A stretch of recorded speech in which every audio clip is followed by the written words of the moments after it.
to Ghostwood, the Twin Peaks podcast. I'm Charles Skaggs, ready to dive into some serious weirdness with my partner in crime, Zan Sprouse. Hi everybody, I'm Zan Sprouse. She's Zan, and we're going to talk about Eraserhead. Eraserhead, as I think we all do sometimes. Yes, exactly. So that's something I need to put, once this episode is up and running, I need to put that link on our site to the Bruce McCullough Eraserhead song. Right. Yeah, I remember you sending me fantastic, the link. I did watch that. Yeah. So yeah, that's cool. It's a fantastic song. It is not suitable for work, but it's really funny. And his record came out in the late 90s, and his first comedy record came out in the late 90s. Bruce McCullough, by the way, was one of the kids in the hall.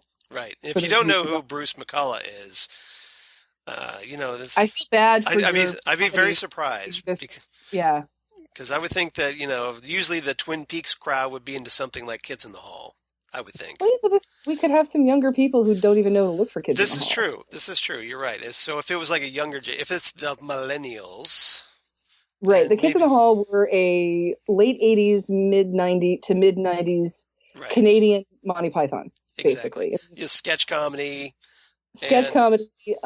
They didn't have a lot of female actresses come in. They just dressed up like them. Just like Monty Python did.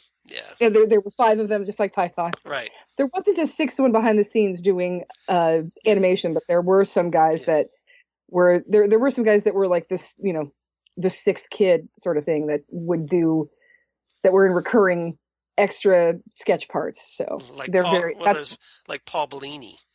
Paul Bellini, yeah. He's if you've ever seen a silent chubby man in a towel, kids, that's it.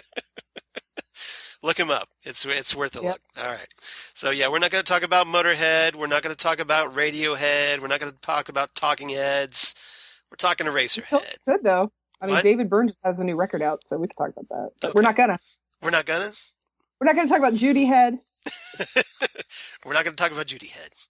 Yeah, we're gonna keep her out of it. We're gonna keep her out of it. Okay, so Eraserhead. This was the 1977 surrealist body horror film written, produced, and directed by David Lynch. His first feature film.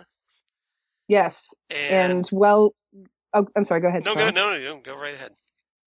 While he was making this, he describes it as he lived in and loved this world for a fair amount of months. And while he was making this, one of the areas that they were filming in had a place where he could stay. So he actually lived on set for a while in this room that had no windows, was completely black at night when he would close the doors. And he said it was a fantastic way to totally block out the noise of the day and stay in that universe. It's almost probably like a sensory deprivation type thing where you're just kind of, for the most part, I mean, I'm sure you could hear noises and whatnot, but just to kind of tune everything out. Right. You have a lot of that sensory overload noise getting... I can't think that would be particularly healthy for your psyche, though. This is David Lynch. I think what is healthy for David Lynch might not necessarily be healthy for everybody else, and vice versa. Right.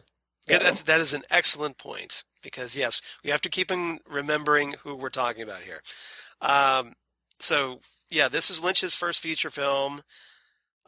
Some notable Twin Peaks people turn up in this. Yes. Primarily Jack Nance, who is credited here as John Nance. Right. This is his formal John name. But he is, of course, the main character, Henry Spencer. Right. And we also have Charlotte Stewart, who plays Mary X. Mary X. Who sounds like somebody out of a Grant Morrison X-Men comic. Kind of does, doesn't it? Yeah, Her whole family is the X family. Exactly. So. And so she, of course, went on to play Betty Briggs in the both the original Twin Peaks series and The Return. Yes. And assistant director and assistant camera is Catherine Coulson, who is the log lady. Exactly. So the late great Catherine Coulson, who at the time was Mrs. Jack Nance. Yep. You are on your trivia today. Yeah, Eraserhead's kind of... I really like Eraserhead. How many times have you seen Eraserhead? I don't count like that, but I have seen it enough times. Roughly, estimate it. I mean, just a ballpark. At least 50. Wow. Yeah.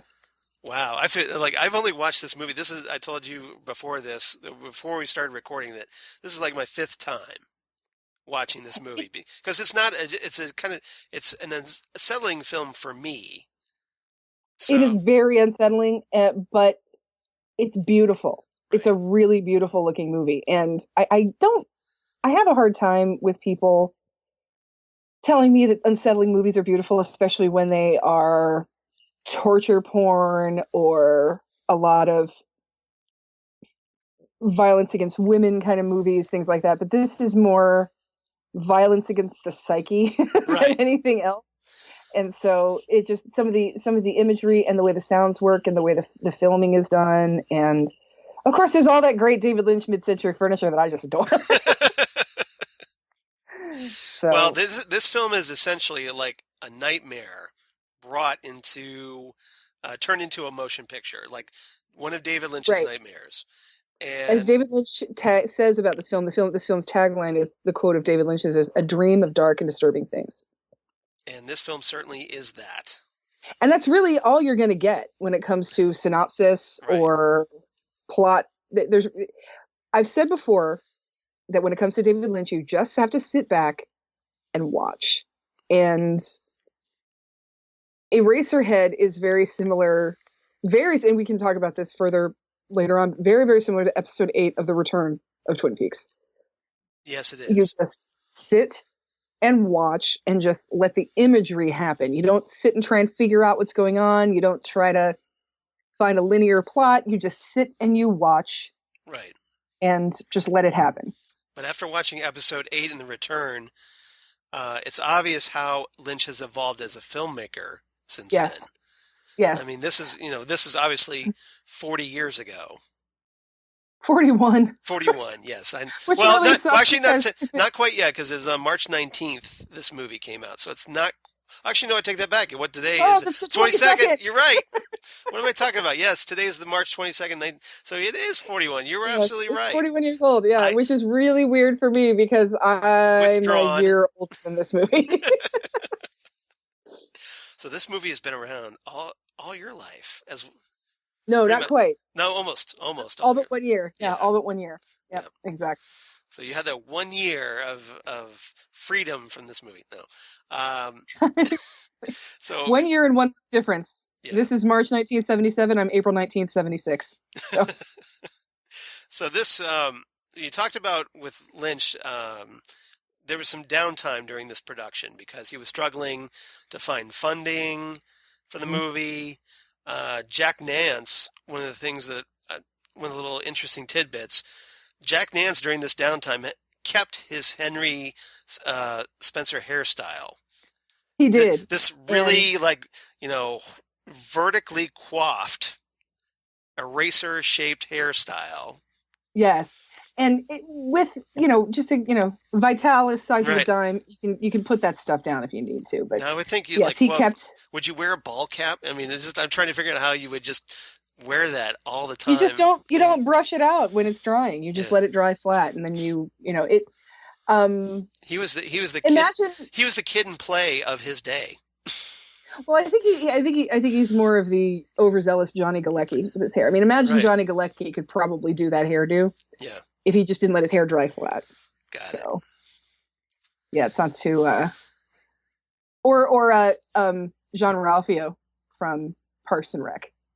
That hair doesn't always look like that when Ben Schwartz is just walking around. But the Jean Ralphio is a special hairstyle for him. Got it. Okay. Some other interesting tidbits about this movie I thought was notable. There's a special thanks to Sissy Spacek in this at the end of this. I have no idea what that's all about. I don't know either. I think that maybe she helped out with funding or helped him with maybe she introduced him to people to get the film made. I don't know. That's not something I've ever read about. David Lynch and Sissy Spacek. I'm trying to figure out how that connection works. And it's not something I've ever read about their connection with each other. I've never heard him talk about what she contributed to this film or any other project he's ever done ever. Right, because it's not like she appears in his movies. No, she's not been in his movies. I've never seen her listed Yeah. as a producer. And And there's probably something out there that I'm just missing that I haven't seen or heard yet. But yeah, special thanks to Sissy Spacek. unless he was like an uncredited assistant director on The Coal Miner's Daughter or something that I don't know about. That was after this, though. That was after. Yeah, Coal That's- Miner's Daughter was Yep. 1981. So it was 1980-81 that was being filmed. So yeah, or Carrie or something.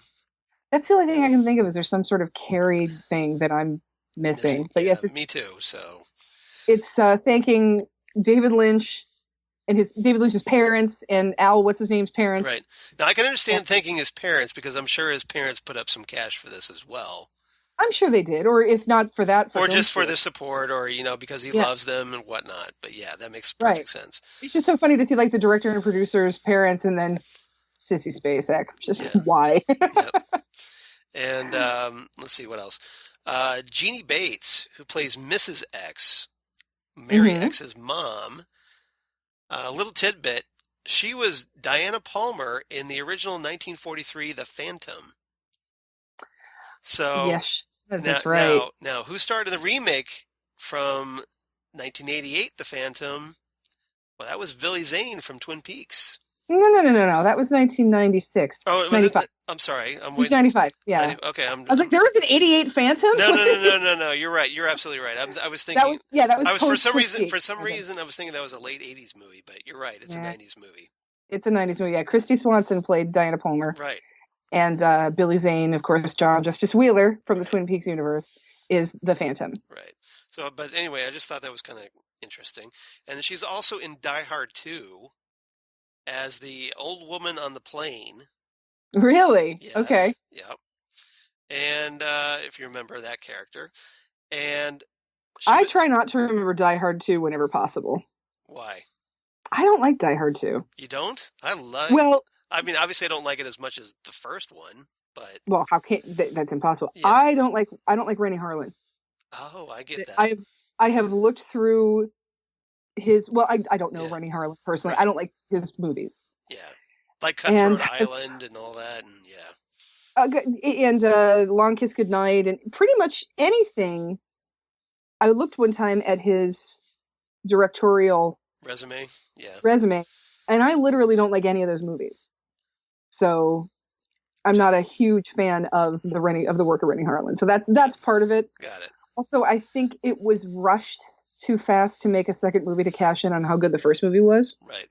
When we know that we can do a good Die Hard sequel like Die Hard 3. Right. Like the third one. Yeah. So this is probably but Die Hard 2 is probably my second favorite sequel to Die Hard. Really? I rank it as number 3 in the series. Over Die Hard 3, really? Yeah. No. I said the third. Second favorite. Okay. So basically, I would go Die Hard with a Vengeance, Die Hard 2, Live Free or Die Hard. Okay. And The Abomination at the bottom. That is A Good Day to Die Hard. I don't even think I've seen that one. It's pretty much unwatchable. Oh, jeez. Because of what's his name? The guy that plays John McClane's son, Jack. I don't know who that is. Yeah, I'm trying to remember. He was in Suicide Squad as Captain Boomerang. I'm trying to remember the actor's name, but it's blanking. But that doesn't matter. I still haven't seen Suicide Squad. Yeah. So. Jeannie Bates also played Irene in Mulholland Drive. Yeah. So there's her second David Lynch connection. If you're friends with David Lynch, you can stick around with him for a long time. Well, yeah. I mean, if he finds you interesting, and he'll find a role for you somewhere eventually. As Jack Nance and Catherine Coulson have proven. Right. They were with him from his first project until, unfortunately, the end of their lives. Right. And Jack Nance, of course, his life was cut short. He was murdered. And so we've been without him for like 20 years now, I think. It's been a while, yeah. Maybe even a little bit more. Because he died shortly after the end of the original series, didn't he? He was in... Or after If I Were Walk With Me, at least. I want to say he was in Lost Highway. I think Lost Highway was his last. Okay. That's what I'm pretty sure he was in that. Okay. But he was not in The Straight Story, I believe. That was his... David Lynch, one of David Lynch's quote unquote mainstream movies. Right. But he was in pretty much, everything up until he passed. Yeah, he was in Lost Highway, and then he passed away, I want to say in 97 or 98. Okay. So, Well, yeah, it has been 20 yeah, years. it was 96. I'm sorry, it was 1996. He was found murdered in his home. Wow. Yeah, it was very, very gruesome. Yeah, I mean, people. Pete Martell is one of my favorite characters on Twin Peaks, so obviously I was upset when I learned that he died. Well, it wasn't actually. It's sort of an unsolved. It depends on who you ask. L.A. crooked cops kind of a thing. So this would be like a Hollywood mystery. I would think this is A.J. Benza would take this one on. Yeah. There was he got in a fight. The way he died sort of reminds me of the way the Chris character dies in Stand By Me. Okay. He gets in an argument in a fast food place and a guy stabs him in the throat. That's the Stand By Me one. Wow. Jack Nance gets in an argument at a donut shop. Fisticuffs occur, and then suddenly in his apartment, he had a traumatic head injury that eventually is what killed him. So I personally think that if you were punched in the head and then you die of a head injury, that's a murder. Yeah. Well, what if it was like a severe concussion that wasn't treated? Exactly, something like that. But the trauma was done by fisticuffs and, a rowdy brawl at the donut shop. And it must be one hell of a donut shop, man. Seriously, it's got to be way more crazy than that donut shop in Wayne's World. 2 homers enter, 1 homer leaves. Dear Homer, you want emergency donut. Love Homer. So yeah, Jack Nance was only 53 when he passed away. He was very young. Yeah. So yeah, I miss him because I would have loved Pete. Pete was obviously a character I would have loved to have seen again in the return. Absolutely. And I have to think he would have been there. I have to think because with Nance having such a close relationship with Lynch, that he would have been at least one of the characters that would have, from the original series, that would have come back. I can't imagine what could possibly come between those two guys to make him not come back to the show. Yeah, I can't either. So. All right. So this movie, 88 minutes long, just an hour and a half. But apparently there's some deleted scenes that were cut. Yeah. Yeah. So it could have been longer. And I don't know if you saw the thing that I posted today, Zan, but there was a article on welcometotwinpeaks.com that linked to this old interview with David Lynch from 1979 regarding Eraserhead. Oh, I have not seen that. I haven't read that yet. That's I posted it on our Ghostwood Facebook page, and it's very interesting when you watch it because the fan reactions to this movie. There's a segment during this interview piece where they interview people coming out of the theater after seeing Eraserhead. That's possibly not a good idea. Well, the piece of at least has pretty balanced reactions. There's some people who just outright hated this movie. And then there's some people that love this movie, saying that, well, this is exactly the kind of movie I like. And that was one of the biggest issues with this movie in particular and David Lynch in particular, that his brand of visual storytelling, where do you show that? Right. And, this is not a shopping mall multiplex kind of a movie that you'd want to do. So this is kind of an art house crowd, but then at the same time, it's a little bit it's very nonlinear. It's very dark. It's very disturbing. And so then there was an attempt to show this to the midnight movie crowd. Well, at the time in the 70s, the midnight movie crowd was Rocky Horror. Right. Was like John Waters, that kind of thing, where it was very hoop and holler kind of crowd. Like they like the more like a flamboyant type movie. Just a very showmanship, right, to describe it in a John Waters kind of a kitschy feel to it. just audio, the showmanship, audience participation, hooping and hollering. And this is not one of those movies. This No. is not a, get really excited and cheer for anybody kind of a movie, or this is not a movie that you want to, dress up as the characters. No, no, no, no. This is a movie that you want to hide in a dark corner, and you just want to go home with a glass of milk and just think about nice things. Yes, and hope there aren't any razor blades lying around nearby, or any pencil factories or anything like that. And so, what you mean? Pencil factories? That's the one. Yep. So as I hold up a pencil for those who obviously can't see me. Yeah.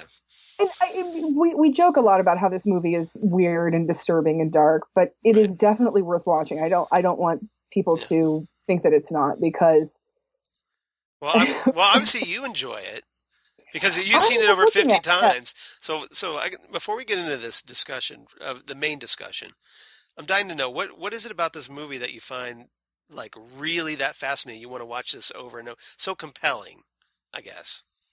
I love the visuals of it.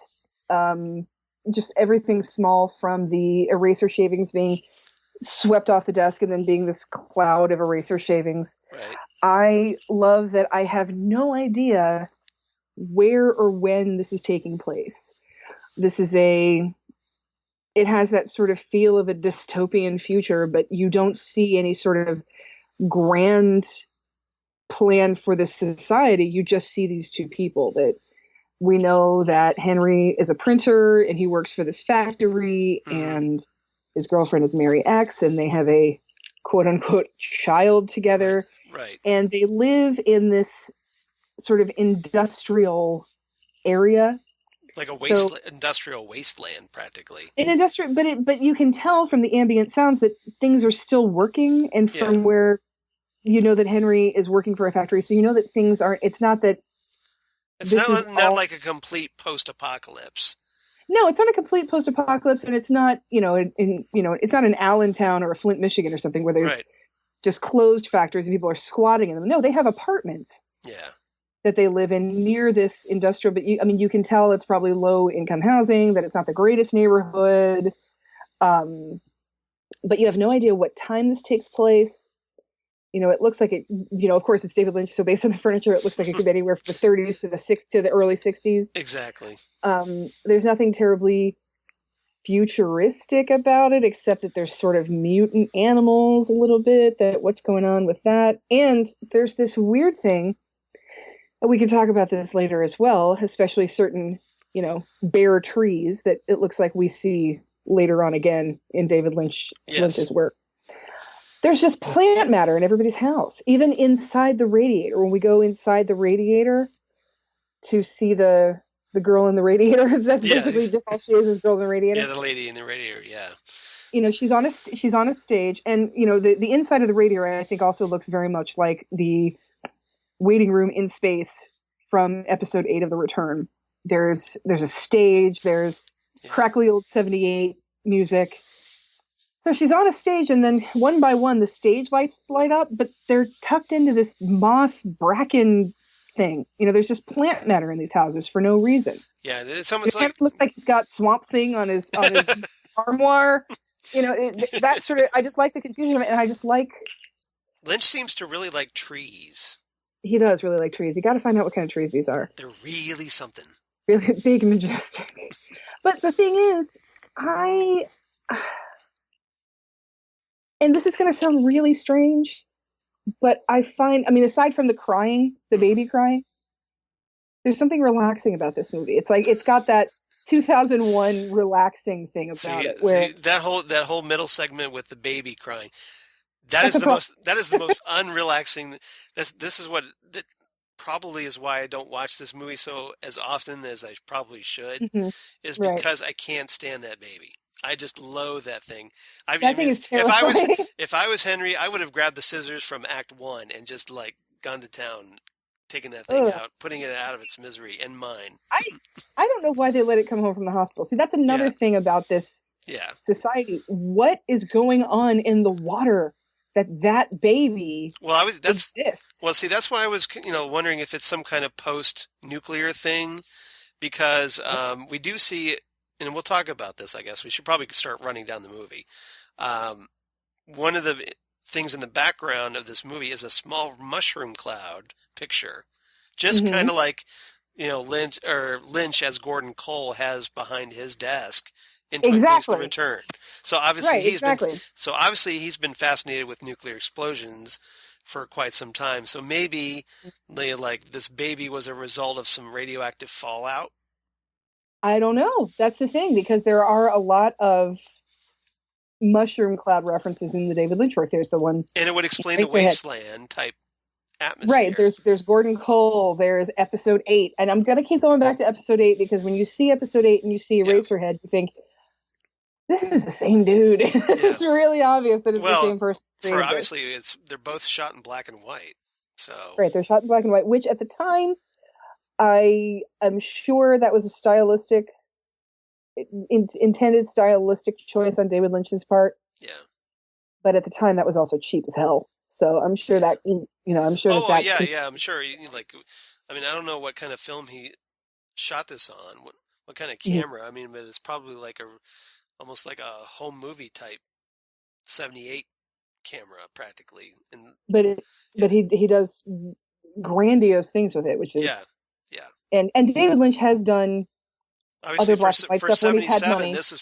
he was very stylish for 77. Hmm. Hmm.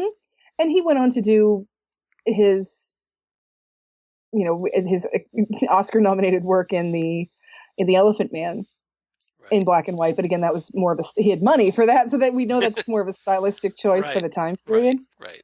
But did you know that the Elephant Man is why we have Best Makeup Effect Oscar? No, I didn't. Hmm. That makes perfect sense Right, right. because And John Hurt was pretty much unrecognizable in that movie. completely unrecognizable. Yes, Yeah, exactly. And so there was really no way to honor that, right. and that's where that came in. Yep. And then Rick Baker came in and said, "Hold my beer." Yeah, and did American Werewolf in London? Yes. Well, I just love it when Rick Baker wins an Oscar because you know Yeah. how when the Oscars are, Right. this is the 8th nomination and first win for whoever. And when it's Rick Baker, it's like this is the 15th nomination and 12th win for Rick Baker. I mean, ridiculous numbers of how Right. many times he's been nominated for an Yeah. Oscar. Yeah. He just is walking up there. He's like, "Yeah, whatever. Thanks, y'all." I'll just add to the other 20. Exactly. He's gotten so much. Well, Rick Baker is. Who's better than Rick Baker? He's a legend. Yeah. Anybody who studied under Rick Baker Right. is Right. the only are the only people that could even be contenders for that. Yeah. Pretty much. So yeah. All right. So let's start running this down. All And right. try to explain this movie because Yeah. there's a lot of stuff that's open to interpretation, and Zan has made a nifty little addition to her recording room where Mhm. she now has a nice flat screen in the background, Yes, I do. mounted on the wall right behind her, Yep. just over her right shoulder. Yep. And well, as David Lynch himself says, when you get this is the So now she can what we're broadcast it. watching Look like a news studio. exactly. I have a little thing over my shoulder. Yep. This is the Criterion Blu-ray that just came out last year, and there's a thing at the beginning where David Lynch says David Lynch would like you to know that most TVs are not set up properly when you buy them, so you need to set them up properly. Right. It's the whole Cinemotion, I think is what they call it. You got to turn that off when you first buy a new TV and your TV Yeah. almost like it's filmed on videotape. The default. Yeah. The default. Right, the default. You can fix that. You can definitely fix that, and this DVD helps you fix that if Right. you're not sure what to do. And he also says that it should be watched in a dark room. So I've gone ahead and turned the lights off, and here we have Eraserhead. Turn the lights off where applicable. Yes, turn down your lights where applicable. Yeah. And so, first thing we Yes. see with Eraserhead that we are calling this episode of Ghostwood, Roots of Twin Peaks. Eraserhead opens with the character of Henry Spencer horizontal, floating. Mm-hmm. Who does that remind me of? I wonder. Oh, Major Garland Briggs a little bit, and yes. this movie goes right into it. It just goes right into, David Lynch has tricks up his sleeve that he's had for a long time, and this is Eraserhead is a great example of that because he has some stylistic choices that he uses over and over and over again that work perfectly in certain areas, and this is one of those areas. Yeah, and we should also mention that Henry's head, even though his body's turned sideways with his head horizontal, he's kind of floating in space, just like Major Briggs was in episode 3 of The Return. And there's a little planet moon rock thing behind him, which we'll come back to later. Yep. Yeah, we will. So yeah, and now this is some people suggested that this is kind of representative of his brain, Henry's brain. Yeah, I can see that because with the symbolism, because obviously this movie is very big on symbolism, and he is floating, sort of superimposed over this rock planet moon thing. Right. So we have like this rocky, desolate surface on the planet, and we get an overhead view of a building with a large hole in the roof. Yes. And the hole in the roof, you come into the hole, and then there's some dude looking out the window with weird facial issues, like boils or or that he's been pustules, almost like pustules. Yeah. Which we will also see again later in Dune, of course. Right. Which isn't really necessarily David Lynch created material, but he does a good job with the boils in Dune. You are so beautiful, my Baron. Bring me that floating fat man. I love Jose Ferrer in that movie. Jose Ferrer is so this is the man in the planet played by Jack Fisk. Yes. And who is also thanked in the movie, I believe. And he's sort of looking out the window, and you sort of get the impression that he is a woodsman type of character, that he's some sort of sentinel or watcher kind of a thing. And again, we have a very industrial situation where reminds me a lot of the first few episodes of The Return, where Cooper is in outer space in this industrial part of the waiting room, and people are pulling levers to get him to go from one part to another, from one dimension to another. And we also like that boxy limbo area in space that he was in, with American Girl and Nido. Yes, exactly. American Girl leads him places, and Nido pulls the levers, and then they go up the ladder to the top, and we have those Philip Jeffries tin machine. Yeah, tin machine. We also have something in this movie too. You have these tadpole fetus things going on. Let's see. I was thinking more spermatozoans. So these because there's a lot of sexual metaphor here going on. They are, but they're a little more devolved than a little more evolved than a sperm. Right. So they're like a sperm and a fetus and a worm and a tadpole, all it's like this together. Big mashed up thing. Right. And those sort of get sent back down to Earth with Henry. Yeah. And we, of course, what the movie shows you after this opening scene with this hole in this planet and this roof with this guy with these sperm fetuses and Henry floating in space, that Henry wakes up to this. So this is sort of Henry's dreaming a little bit, or he's sort of daydreaming. So maybe he's dreaming about this happening. Right. Or is this going on kind of inside his head? Maybe it's representative of his psyche. I always he's sort of daydreaming, because when this scene is over, we cut to Henry sort of looking up into space, like he's just staring up in the sky, just sort of zoning out a little bit, and this is what he's thinking of. Yeah. And Well, Jack Nance always has this expression throughout most of this movie, like he's like has this half confused, half wistful and I think it's expression. amazing. This kind of where he's sort of equal parts confused, terrified, mm-hmm. and uncomfortable. Just uncomfortable in the world. It's bizarre how he's able to do it. It's like not quite a frown. It's just sort of like just a furrowed brow. You know? That's a great explanation for it. This kind of furrowed brow expression on his face. Like he's puzzled by something, or just not sure if he's, where he is or what he's supposed to be doing.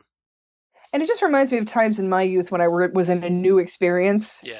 And I just felt myself just kind of like trying to just keep a blank look on my face, because it was something I'd never seen before, but I'm just trying to keep my cool about it. Right.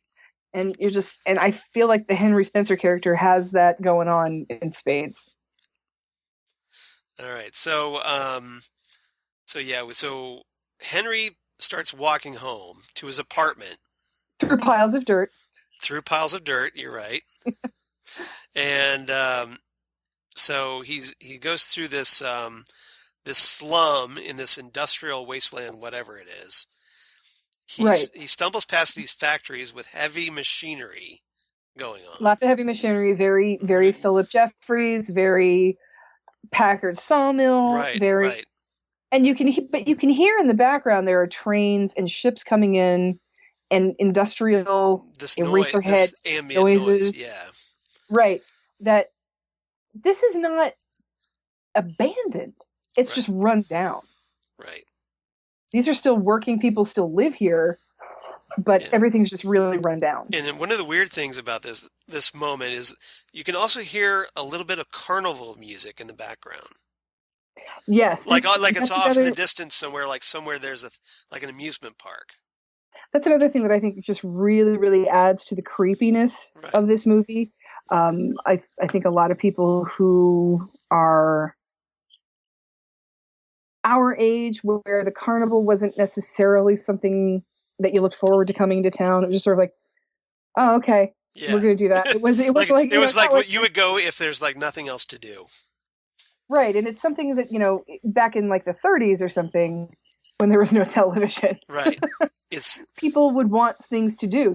They had they're desperate for entertainment. Yeah. Right. That's why the circus, the carnival, all those things. State fairs. Right. So people really looked forward to that kind of thing. Whereas now that's just one more thing we can do. Not that it's not fun. It's one more thing that we can do. Right.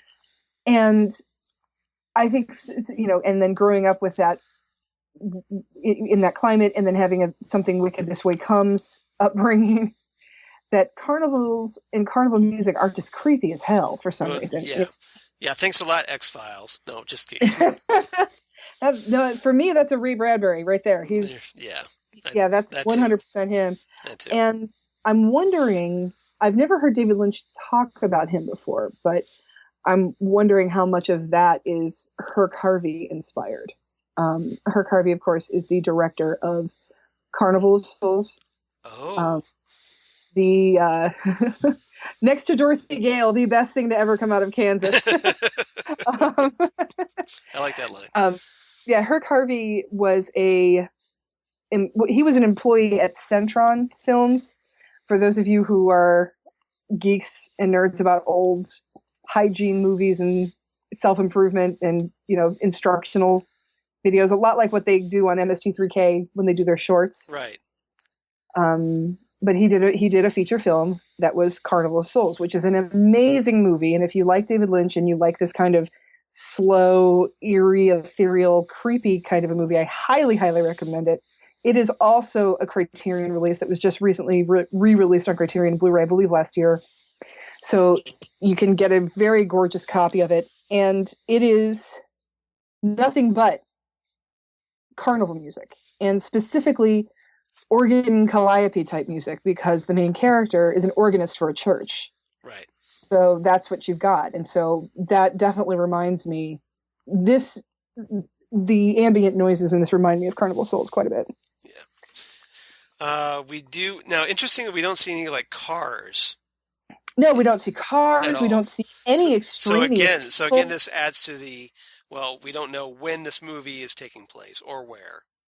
Right. And we also don't see any plant life that we are certain is alive. Right. Even the plant life in the apartments It looks dead. looks like it's dead. Yeah, And it doesn't, I don't know if it has encroached on the apartments or that's a decorating choice or what happened with that. But yeah, there's nothing that looks healthy. Even because of the black and white nature of this movie, it's not like you can see a blue sky with clouds. It looks like a great 54 degrees, slightly overcast. Coming up next on the Home and Garden Channel, dead trees and dirt and what you can do to improve your bedroom. How they can liven up any rumpus room. So how dead trees can liven anything up. Yes. Yeah, we have no idea. And I think that there's something fascinating about that. And I just eventually stopped asking. He's got a phone. We know it's 20th century. I'm good with that. Right. Yeah. So when Henry goes into the lobby of his apartment, hold on. So he checks the mail there, finds out there isn't any, and then of course he takes the elevator in a very Dougie kind of way. And did you notice the floor? No, I didn't notice the floor. It is the black and white chevron pattern. Oh, is it? I didn't notice. It is. Yes, it is the black and white. I should have noticed that. Okay. The lobby of his apartment. Yeah. Looks very much like the waiting room in the Black Lodge. Right. Two chairs and a lamp, and the black and white chevron floor pattern. This is obviously some aesthetic that Lynch just loves and thinks is perfect for these kind of bizarre stories that he loves to tell so much. I'm still trying to find a way to get that flooring in my house. I love it. So, well, I'm sure you can probably look it up on the internet, right? And somebody's got to have it. Okay, let me put that a different way. Yeah. I'm looking for an affordable way of doing that. Well, that's a whole nother. Yeah, that's a whole nother. Yes, I can see this now. You're absolutely right. Yep, that's where the flooring comes. Well spotted. It looks a little bit, and it has that kind of like that little the chair and then like the little ashtray to the left of the elevator. Yep. It's very, very black. It's very Red Room, isn't it? Mm-hmm. Yeah, that's interesting. I didn't catch that. I feel bad now that I didn't catch that. But this is why I have you here, Zan, to pick up my slack, of which there is much. To notice the floor. That's what I'm here for. Yeah, that's what. Well, that's important. That's important. Especially on the Twin Peaks podcast. So, that's one of the things that I wanted to. That's one of the reasons I wanted to do Eraserhead, because there are so many obvious influence. Well, I don't want to say influences because it's hard to influence yourself, but there's so many inspirations, from David Lynch's early work. Yeah, you almost have to wonder if he was just doing a tribute to himself. He could very well be, or it could have just been, this worked before, making something creepy and weird. So let's do it again. Yeah, his standbys. And when he goes into the elevator in a very Dougie fashion, like he's not quite sure what's going to happen, and then the doors close, and it looks like it kind of freaks him out a little bit. Really awkwardly, yeah. And also, while he's in the elevator, electronic noises. Listen to the sounds. Mm-hmm. The little kind of electrical buzzing, crackling, buzzing, electrical sounds. Yeah, absolutely. And I think that's the stuff. Yep. And I was watching this and thinking that I absolutely do love this movie. I love the way it looks. I love the way it sounds. I love the way it feels. I love that it disturbs me. Right. But not in like an Eli Roth kind of a fashion that I just want to take a bath and, Right. Like, I am unclean. I need to be clean. And not in that sort of way where I feel like I can't function. It just disturbs me while I'm watching it, but I can leave it in the movie, and I love that about this. You're just probably more hypnotized by it than anything, more hypnotized than I am. Yeah, it's like I can't look away from it. Right. It's just this bizarre thing, and I'm fascinated with it.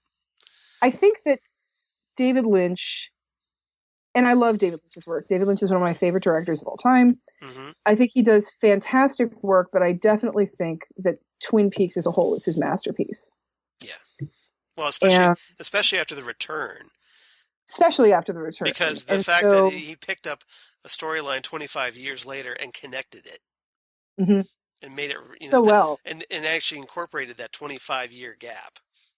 And with all those little things that seemed like that literally were thrown away. Right. We were talking about this in the episode that we did about Fire Walk with Me, the Criterion Blu-ray release, Yeah. and all the deleted scenes. The deleted scene that says, "Is it future or past?" That was literally on the cutting room floor. Right. Right. And he picked that up and ran with it. But he picked it up and brought it back, and I think that's amazing. And I think he knows. I don't think there's anything that David Lynch does that isn't deliberate. No, I don't think so either. It might not fit perfectly in his final vision, but he did it for a reason. And I think that he wants to make something out of everything he's done for a reason. And I think that Eraserhead was, 10 years of post Eraserhead things rolling around in his brain is what brought us to Twin Peaks. Yeah, I think so too. All right. So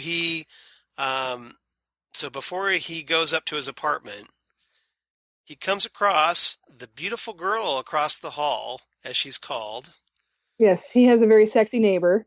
This is Judith Anna Roberts, Mm-hmm. who informs him that Mary X called from a payphone in the hallway and invited him for dinner.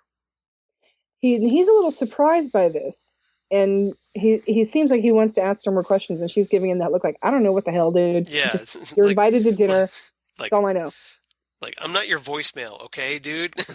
I'm not your answering service. I can't keep up with all your boyfriends. Exactly. Which one was it, Greg or Craig? Nice. So he goes into his apartment. He turns on some lights, sets down a brown paper bag containing groceries. Looks like a sandwich and then like wrapped up meat or something. Yeah, so he puts on some light jazz music from a record player. Again, crackly 78 records. Exactly.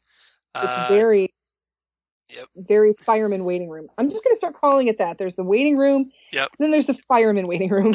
And then there's the industrial American girl waiting room. So. Yeah. We have to kind of distinguish waiting rooms now, don't we? Yeah, we do. These days. So he takes off his shoes, puts his socks on the radiator since they were wet. That smells great. Yeah, I'm sure it does, doesn't it? Because he steps in a puddle while walking home.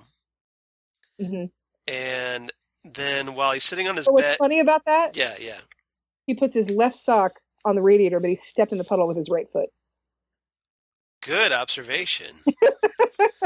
Wow. Well, you've watched this movie 50 times. You should probably catch this stuff. Well, it's just one of those things where... Good observation. Like I said, when you're watching... I meant I should do this sometime. I keep thinking about doing this every time I watch this movie. I love David Lynch. I think he's a great storyteller. I love... I don't know the man. I love the work of David Lynch. Yeah, I understand. I get it. I do not think he's the greatest when it comes to writing dialogue. Understandable. I think a good example of that is Lost Highway. A lot of it seems very forced. It does. I like the minimal nature of his dialogue. Right. But sometimes it feels very forced and sort of silly, and you see that a little bit in this as well. Yeah. But he's more amateurish because he's at the beginning of his career. Right. But at the same time, I want to go through and, write. I think this dialogue would take up maybe 2 pages. Yeah. Total. There's not a lot of dialogue in this movie. So when you're not listening and you're just looking, you notice crap like that. Yeah. Well, you've got the time. Yes. Well, that's the thing. You're not, your senses, you got the one sense working, your sense of vision is not duking it out with your audio senses. Yeah. So, and here again, we have Henry. He puts the sock on his radiator to dry it off, and he's looking around his room, and there's twigs and moss and just plant matter, like swamp thing, plant matter, just all over the floor of his apartment, on his dresser, just in weird little places. Yeah, and you get the feeling that this is obviously a very bleak existence for Henry. Right. He kind of stares at the radiator, and you're kind of wondering, well, like you expect him to go like, okay, this is where I take myself off the board here, because it just feels like he could commit suicide at any moment almost. But it doesn't even seem like he's the suicidal type. No, he doesn't. But I mean, just he has there's this vibe. I think that like maybe it's just like maybe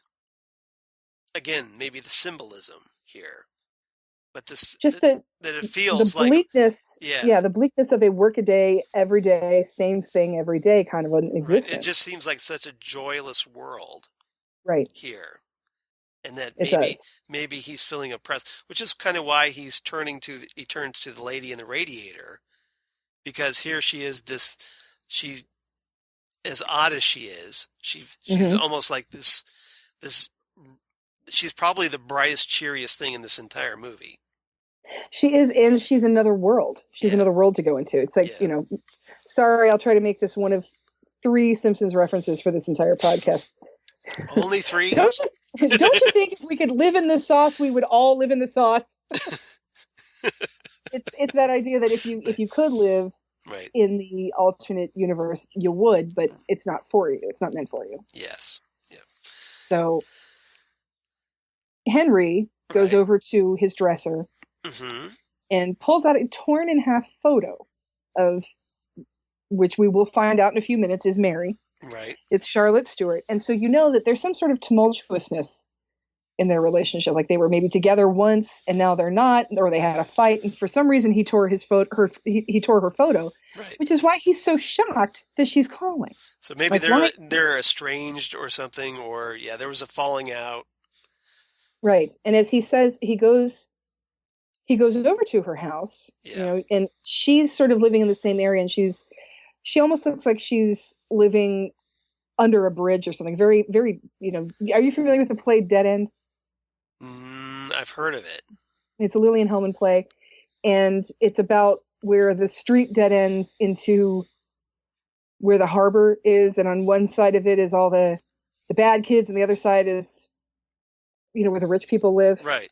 Okay. So it's a very dead end sort of a thing where there's people under bridges and industry, and she's looking out the window, and Henry comes up and she says, "You're late, Henry. I didn't think you were going to come." And he's like, "I didn't know if you even wanted me to come. Where have you been? You never come around anymore." And so they haven't seen each other for a while. I'm guessing 9 months-ish. Yeah. Or you never know, considering what they spawned. Who knows? Remember, it was said that the baby was premature. It's premature, but it is a baby, and you can pick it up from the hospital after you're married. Yeah. So So it's been. So again, this is this is obviously a very 50s attitude. Like you have to be married because you had a baby. Right. So he comes into her house for dinner, and guess what? Her family's weird as hell. Hell yes.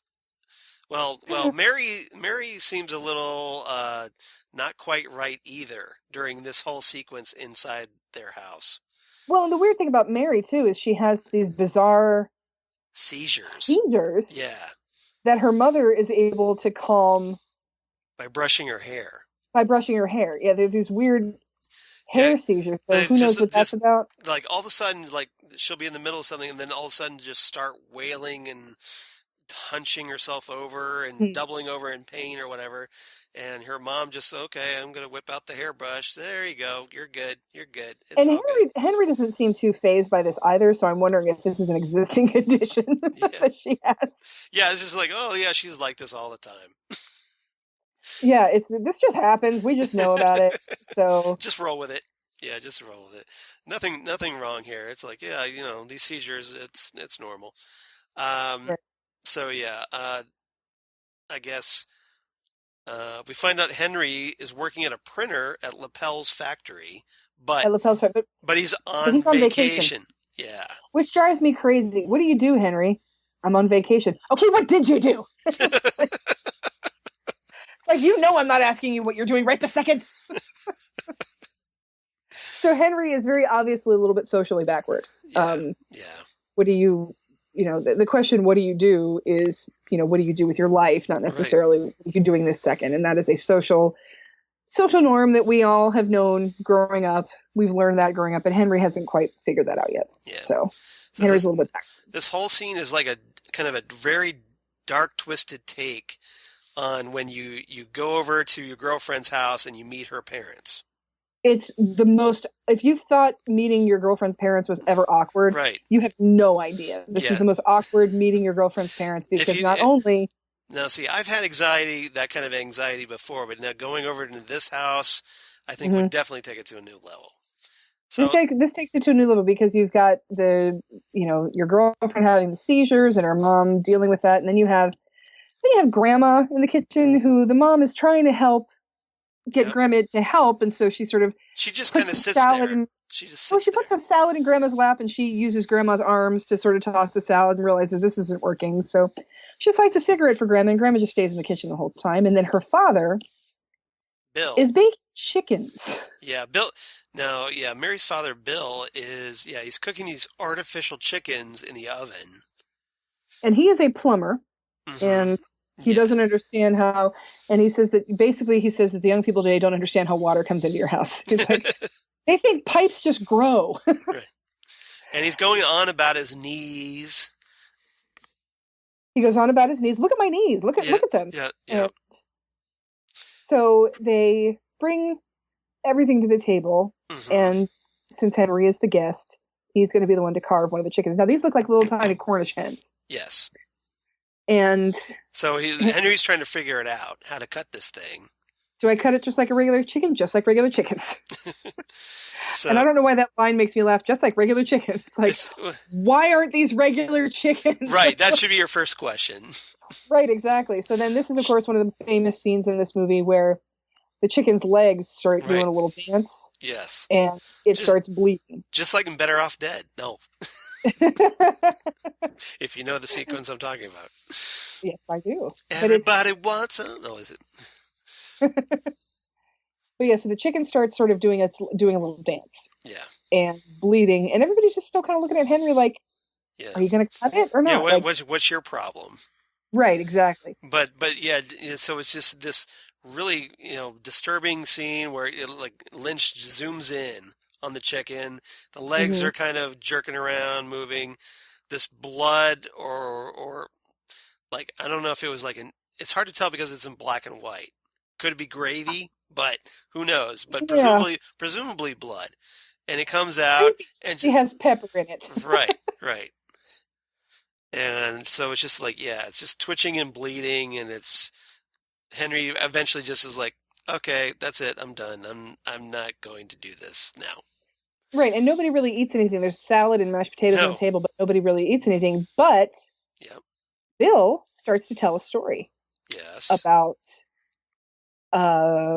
he had an operation, and the doctors thought that he would never use his arm again, but he rubbed it and all this stuff, and then he was able to move his fingers, blah blah blah. But now his left arm is completely numb. Right. Now, who does that remind me of? Have we heard that somewhere before? I think we have, Teresa Banks. Yep. Now, Bill doesn't menstruate, presumably. I am the arm. I am the arm. Yes.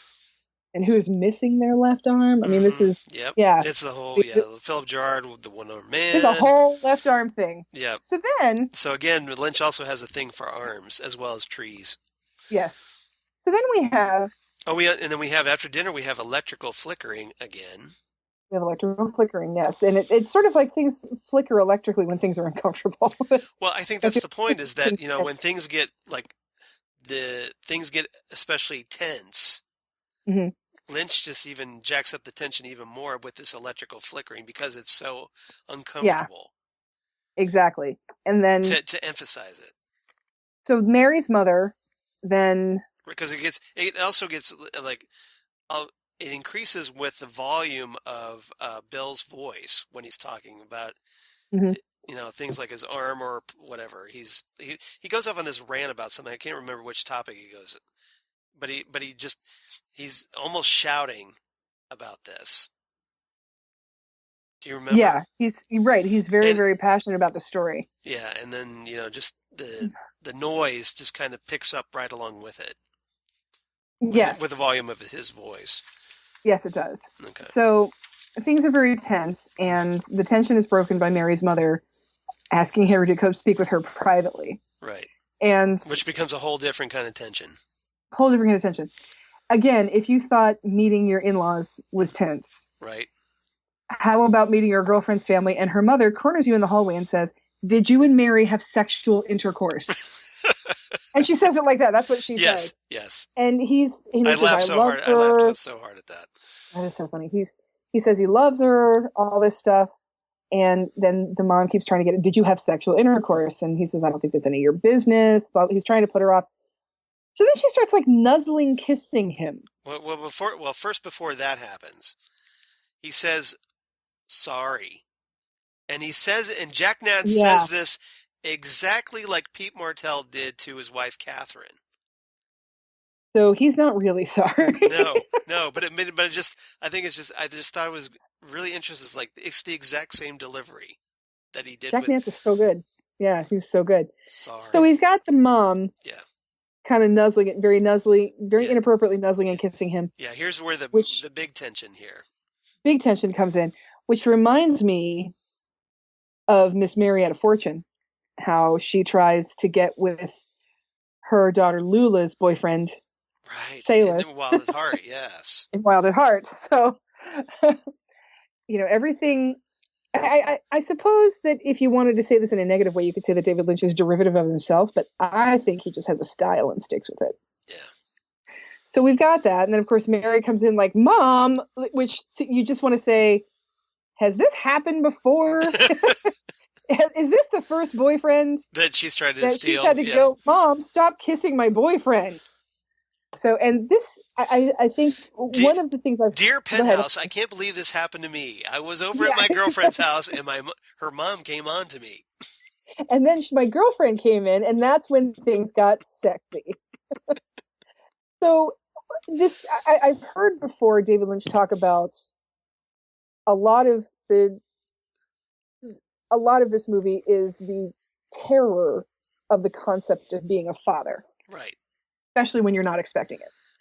And have, the ways you have to change and the things you have to do to accommodate this change in your life. So Mary's mother does mention there's a baby, and then this is my favorite line in this movie. Mary, crying, yells out, "They're still not sure it even is a baby." And so we have that we know that there's and the mother's like, "No, it's a baby. It's premature, but it's a baby. And once you're married, you can take it home from the hospital." Right. Like that's almost a caveat of the hospital, that you're going to go to the hospital and say, "Hi, my name is Mary. That's my child. May I take it home? Where's your husband, ma'am? Don't have one. Sorry. Come back when you have a husband." Yeah. We're going to keep the baby until you get married. Yes. So this is that whole antiquated idea that no matter how you feel about a person, right, if you're pregnant, you have to marry them. So Henry's big mistake is like, well, just not get married, and then you wouldn't have to deal with the baby, and then you would have been just fine. Well, I mean, you equally feel sorry for this baby, and also you're terrified of it. So yeah. We'll get to the baby in a second, but I think the interesting thing here is that you've got Mary crying, and they're sort of alone in the room together, and they're almost like two teenagers who don't know what the hell to do. And she says, "Do you mind, Henry, about having to get married?" And he's like, "Well, no." I mean, because he does love her. Right. And Henry seems like that type of a guy that, he tried to be a stand-up guy and would do the right thing. Right. And what the hell else am I doing with my life, kind of a thing? Yeah, I got nothing better going on. I don't have any other girlfriends. I'm on vacation. Let's do this. But that whole mentality of, "Oh my God, we have to get married. I'm crying. Do you mind?" That just really says something about. Yeah, that beautiful woman across the hall hasn't hit on me yet, so I got nothing going on. My schedule is free. Notice Charles said "yet." Yes, that was a little bit of foreshadowing there. Yes, a little bit. So that the thing is that there's this whole idea that this is just a horrible. This is a horrible concept. which I tend to agree with. You should not get married because you feel like you have to. Right. You should get married because you love somebody. And, I think Henry says he loves Mary, but does he really? Are we sure about that? You think he's just being with her because of the baby? I think Henry is the type of young man who lets life happen to him rather than somebody who seeks out life. Right. He doesn't take charge of it. He just reacts. Yes, he lets life happen. He's not proactive, he's reactive. Very much so. Yeah. Very much so. Yeah, so then I'll agree with that. And you brought up that this is obviously Lynch explores this fear of fatherhood a lot here in this movie. And this seems to be the primary theme because, he's left alone with the baby later on. Doesn't know what to do, and then it goes horribly wrong. And it goes horribly wrong, Mary bails on him, and so it's just this. It's almost like I kind of wonder if Lynch was influenced by the birth of his daughter Jennifer. That these are the well, we found out. I was doing some little reading. Apparently, that the baby being in bandages and whatnot. I guess he was presumably inspired because Jennifer was born with clubbed feet. Yes, she was. And when you are a child with clubbed feet, your legs are wrapped in casts it's like braces for your legs. And they're wrapped in casts to make them go the right way. Right. Basically. So basically the whole bottom half of your kid is wrapped up in casts. Yep. And as we see later, the whole bottom half of this baby is wrapped in casts. So I think obviously David Lynch wound up having a decent relationship with his daughter, having worked with her for a long time, and they're still close. But we also know that David Lynch is not with her mother. So no. That was probably a couple of ex-wives ago. Yeah, exactly. And so this could be that sort of a feeling of oh shit, what have I gotten myself into? Well, yeah, you kind of wonder if these fears and anxieties that he's telling through this film, if that was kind of what's really kind of going on in his head with his relationship with his first wife. Right. And just his relationship with the concept of being a young man and the expectation that now you're grown up, you're supposed to find a nice girl, get married and start a family and settle down with a 9-to-5 job that's secure. Mm-hmm. This concept of being this maverick filmmaker and being a family man, that's not going to happen. It's not going to work. Right. It's not going to work. Yeah, that's I mean, as creators, you especially when you're not able to create full time as a profession, you have to balance that work life and your creative efforts, whenever you can when you're not working. Right. So it's just this added pressure, and then if you throw a baby into the mix, there is no time. Yeah, there's no time. So, right. Yeah.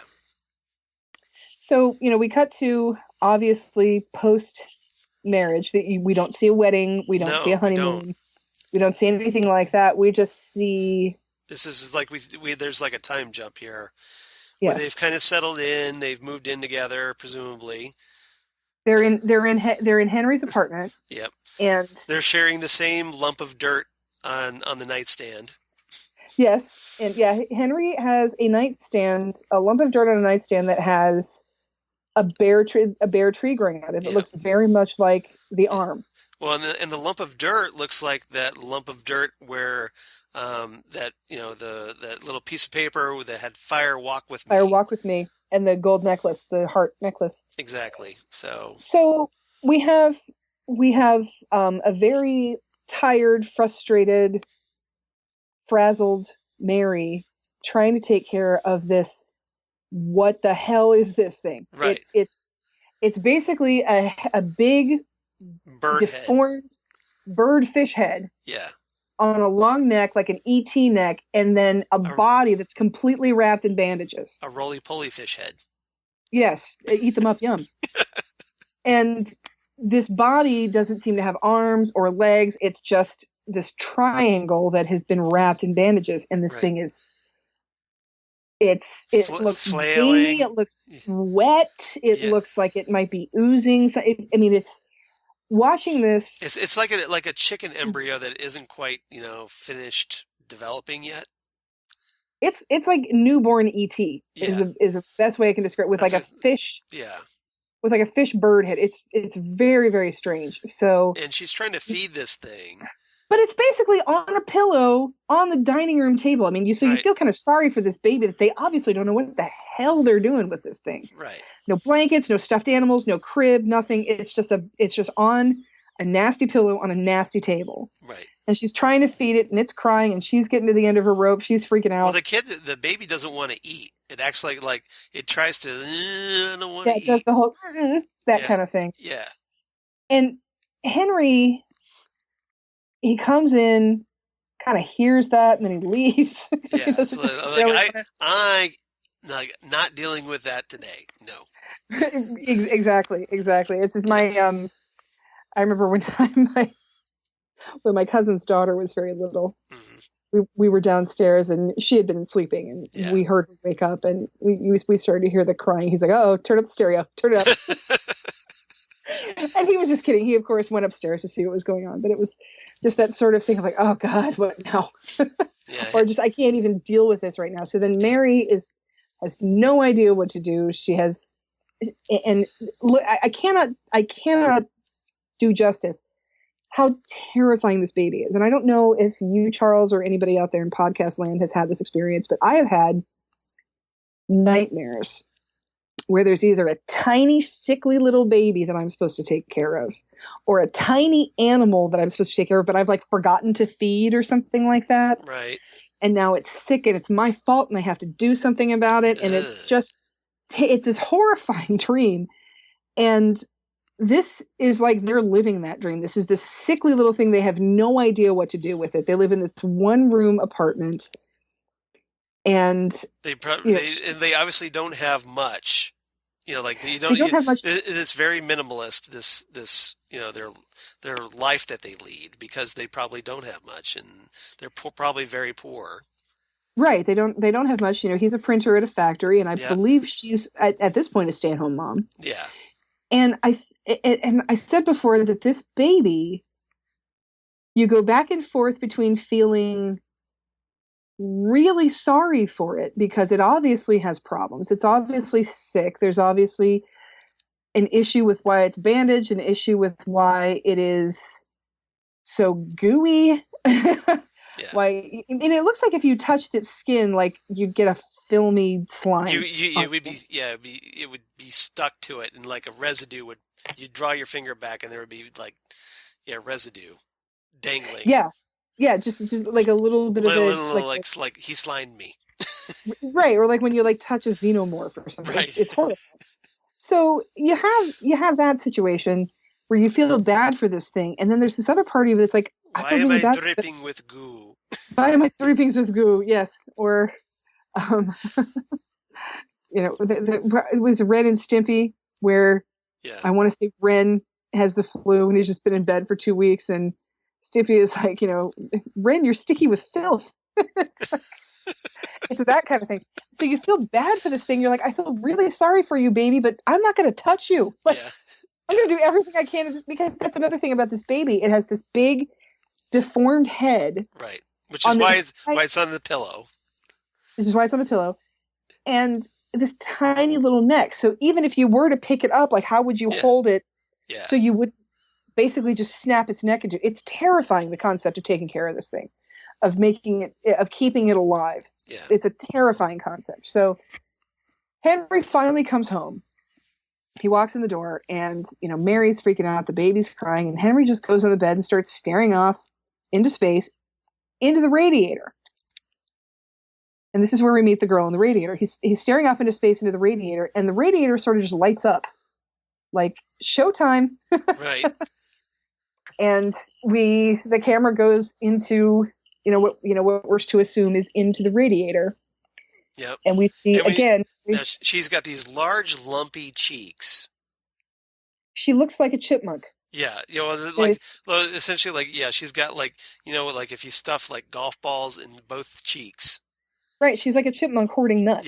yeah, And so Henry's just sort of staring into this and sort of, his own and she, escapism, making up his own little world. yeah, and she starts dancing, around. Now there's a stage. Now, if you notice, the stage has a black and white little checkerboard pattern to it. Hmm.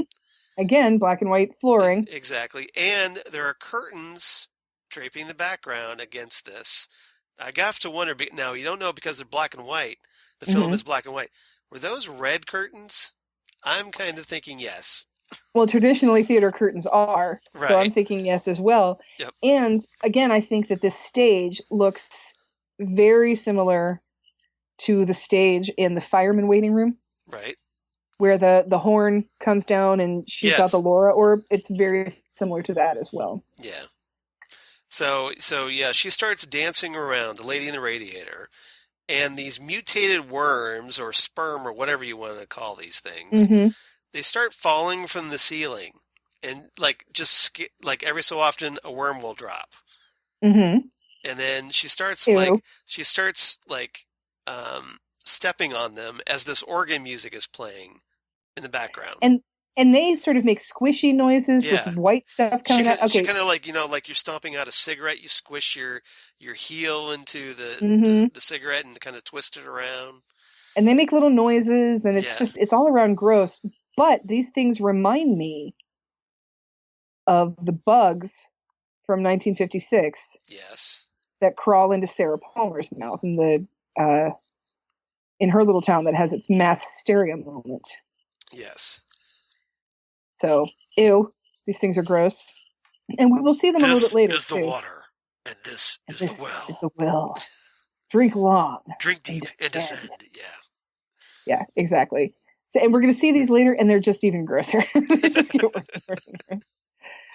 So they're trying to go to, so Henry is obviously checked out of this whole process, of Wouldn't this you be? marriage process. Wouldn't you be?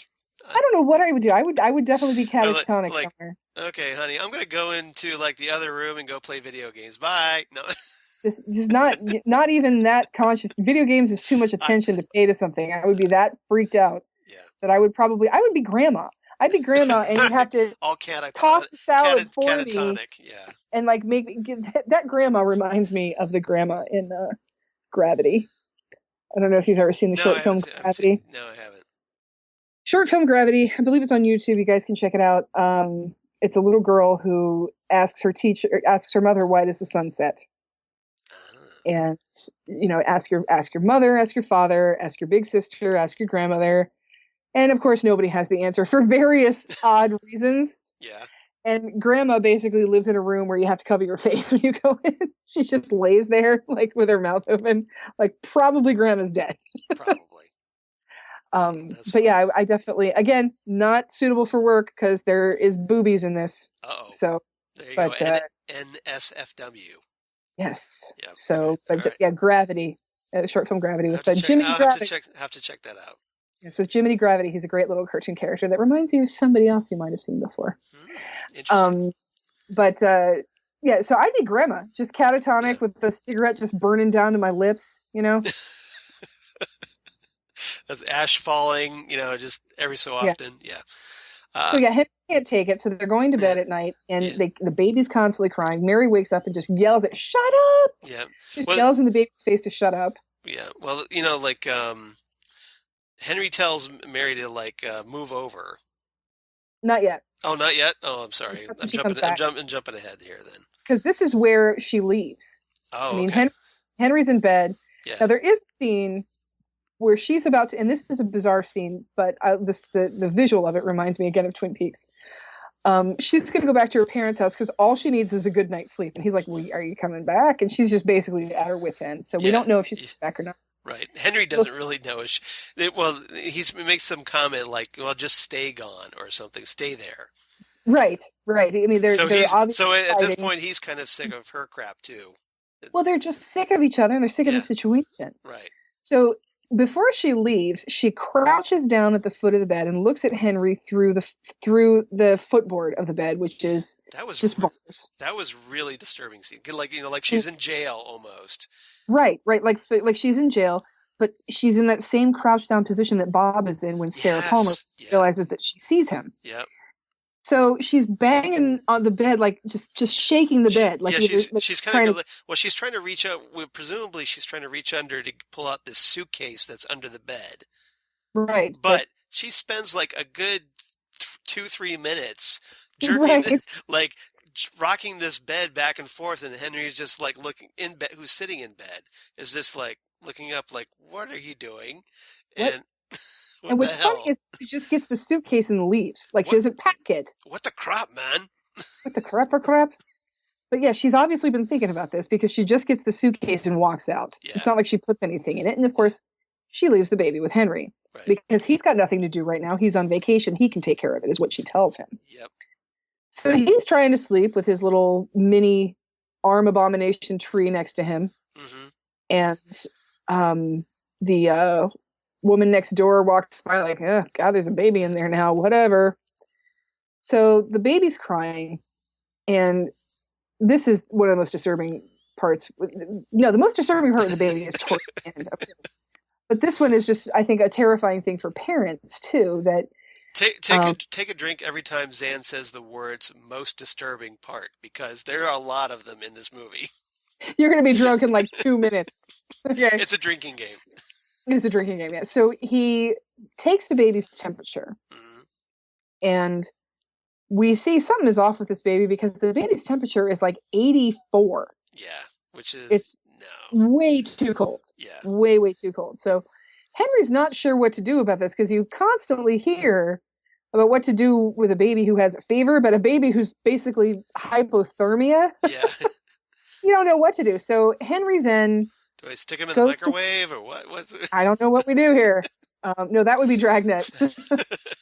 So Henry then walks away to put the thermometer down, and then turns around, and the baby's covered in boily things. Yeah, pustule things. Yeah, pustule things, and he just says, "Oh, you are sick," and he again has no clue what to do with this. Right. So that whole idea of this gross thing even becomes even more gross, even grosser, disturbing. And even more. Even is going to require more effort and need more things from you that you don't know that you need to give. Yeah, because it's like crying and wailing, and it's oozing and infected, and then he puts a humidifier next to it, trying to do what he can. He just doesn't know what the hell he's doing. Yeah. But that idea of being a parent, turning your back for a second and then back, and then your child is just it's so sick or injured or hurt or whatever. That's a terrifying thing. Yeah, again, this is just the phobias of a new father. Yes. Or first-time father, I should say. Just coming to light. So he set up that vaporizer, and after he sets up the vaporizer, is this when the beautiful girl from across the hall comes over and asks where Mary is? In a little bit she'll do that, but what happens is he just thinks, well, this baby's sick, I'm gonna go. He puts on a jacket, he's gonna go out, and the baby cries whenever he goes to leave and stops when he's there. So he just gets a chair and sits down, like, okay. I guess I'm not going anywhere. Yeah. Thanks. So yeah, thanks for that. So then he's basically just sitting there trying to sleep and having more visions of the radiator again. And this is again where we see the scene where the footlights on the stage, they light up one by one, but they're covered by this moss stuff. Very strange. I don't quite know where the plant matter comes in for this.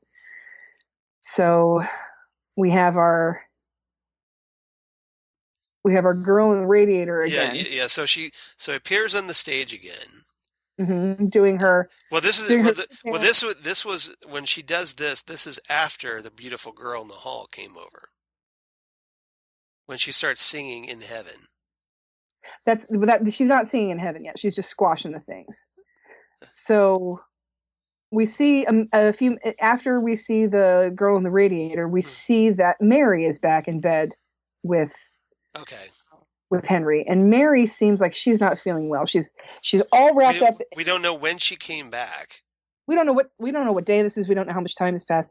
She's sort of wrapped up in a blanket, like on Henry's side, and just sort of shaking and rubbing her eyes, like maybe Yeah, she's sick. she's all cocooned. She's all cocooned, like And really burritoed in. and Yeah. Henry is just like, move over, move over. And she moves over like He tells her like this like 3 or 4 times. And so then Henry wakes up and he sits up and he realizes there's something in bed with him. Yeah. And it's those sperm fetuses. Yeah, the worm things. And are they coming from Henry or are they coming from Mary? I have no idea, because he starts reaching under the covers and pulling these things out one by one and throwing them to the floor. He's just like, ugh. He throws them against the wall and then they like splatter against the wall, just ooze down the wall. Yeah, it's like one of those old wall walker things. Gross. But it almost looks like he's pulling them out of Mary somehow. That's what I was thinking. Just like, and where is he getting? Like, are his hands going, and where is he getting these things from? Right, because you see her legs under the sheets. Like, is he pulling them out from underneath himself, or from Mary, or something else in the bed? We don't know. Of Mary, like front or back? I don't know what the hell is going on. We don't know. So these things are nasty. They're nasty, and they are obviously a pox on Henry's life. So. Yep. So okay. So this. We have, then we have a little box that he has on the wall, just a little cabinet that opens, and then we're back on the surface of the planet that we saw at the beginning, and there's a little like wormy thing crawling around, and again, I think Henry's just spacing out and seeing what he sees. We don't know. We're not quite sure if he's dreaming anything at this point. No, because I think we're not sure, but I do think that we are supposed to know that Henry lives in his head a lot. That he's just sort of there by himself. And then here we have a knock at the door. Yep. And that is the woman across the hall who has locked herself out of her house. And it's so late. Can I just spend the night at your house? Yeah. She asks where Mary is. Henry doesn't know. He looks around and she's gone. So again, has time passed when we had this little fantasy of the wormy thing? Yeah, we don't know. We don't know. Again, if there was like a time jump, he's just like, well, she must have gone back over to her parents. And he's like, I guess that's where she is. I mean, he doesn't seem terribly concerned. He doesn't really. And he has, he's just like, he's unsure, but he's very uncertain about it. Mm-hmm. He's not sure what's going on. So she comes in and is going to spend the night there because it's just too late to call anybody to get her into her apartment, and she's tired. And then the baby starts to cry, and she sort of notices that the baby's still there. Like, even though Mary's not there, the baby's still there. Right. So Henry goes over to the baby and puts his hand over its mouth to try to get it to stop crying.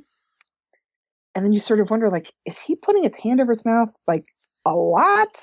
Are we going to kill this thing? Right. But no, he does not. And he's almost like he was tempted for a moment to smother it, but he chose not to.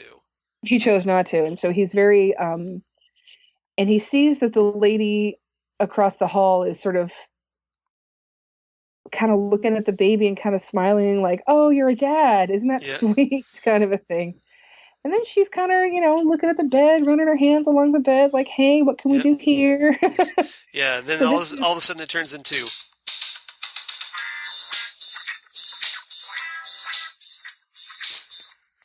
Right. So this is Henry being tempted in a lot of different ways. And again, so they're in bed, but they're kind of in bed, but they're also kind of in water, which is an interesting thing because there's a circle in the bed.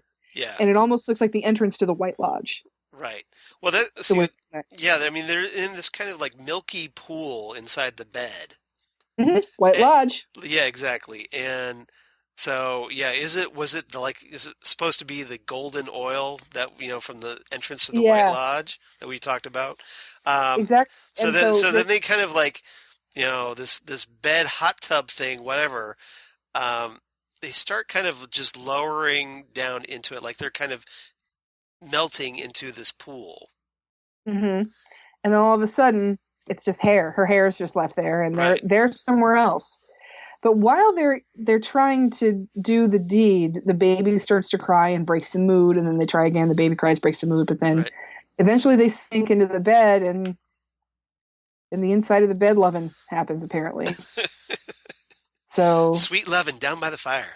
Yes, exactly.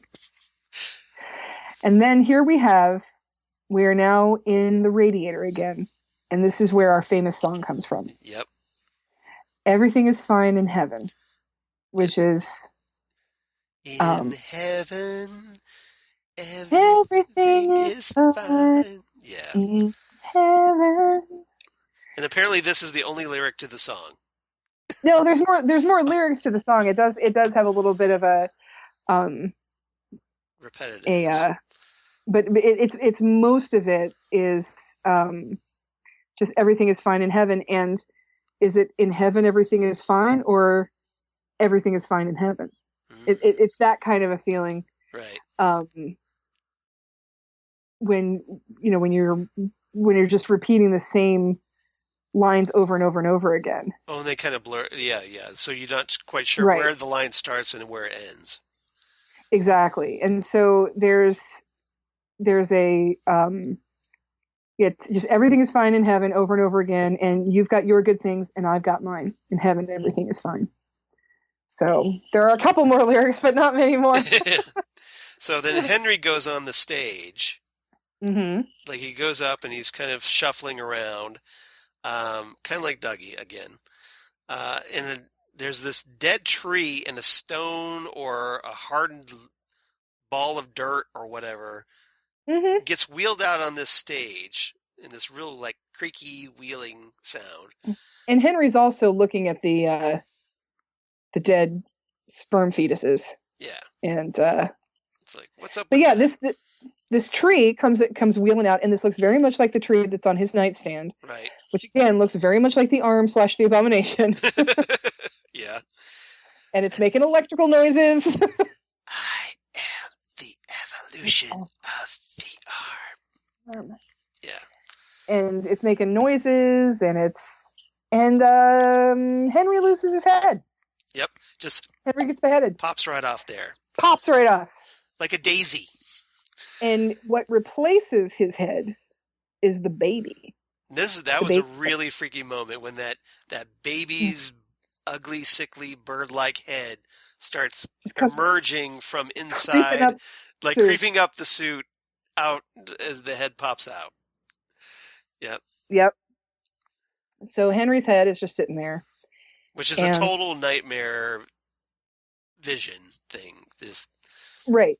That your head would pop off and this thing would sprout in its place. That something would sprout in its place, that, you're... Yeah.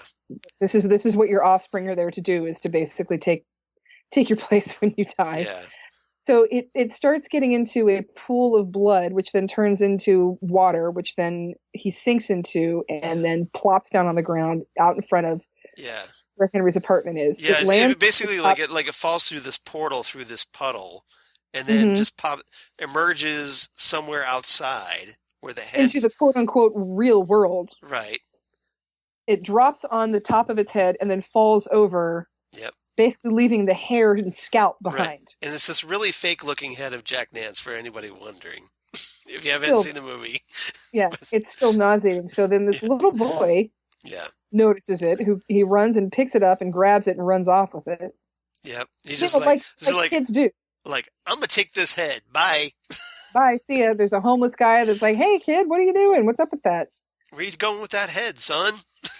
Apparently he's going to some weird mad scientist with it. Yeah, so he goes, like this what turns out to be an eraser factory.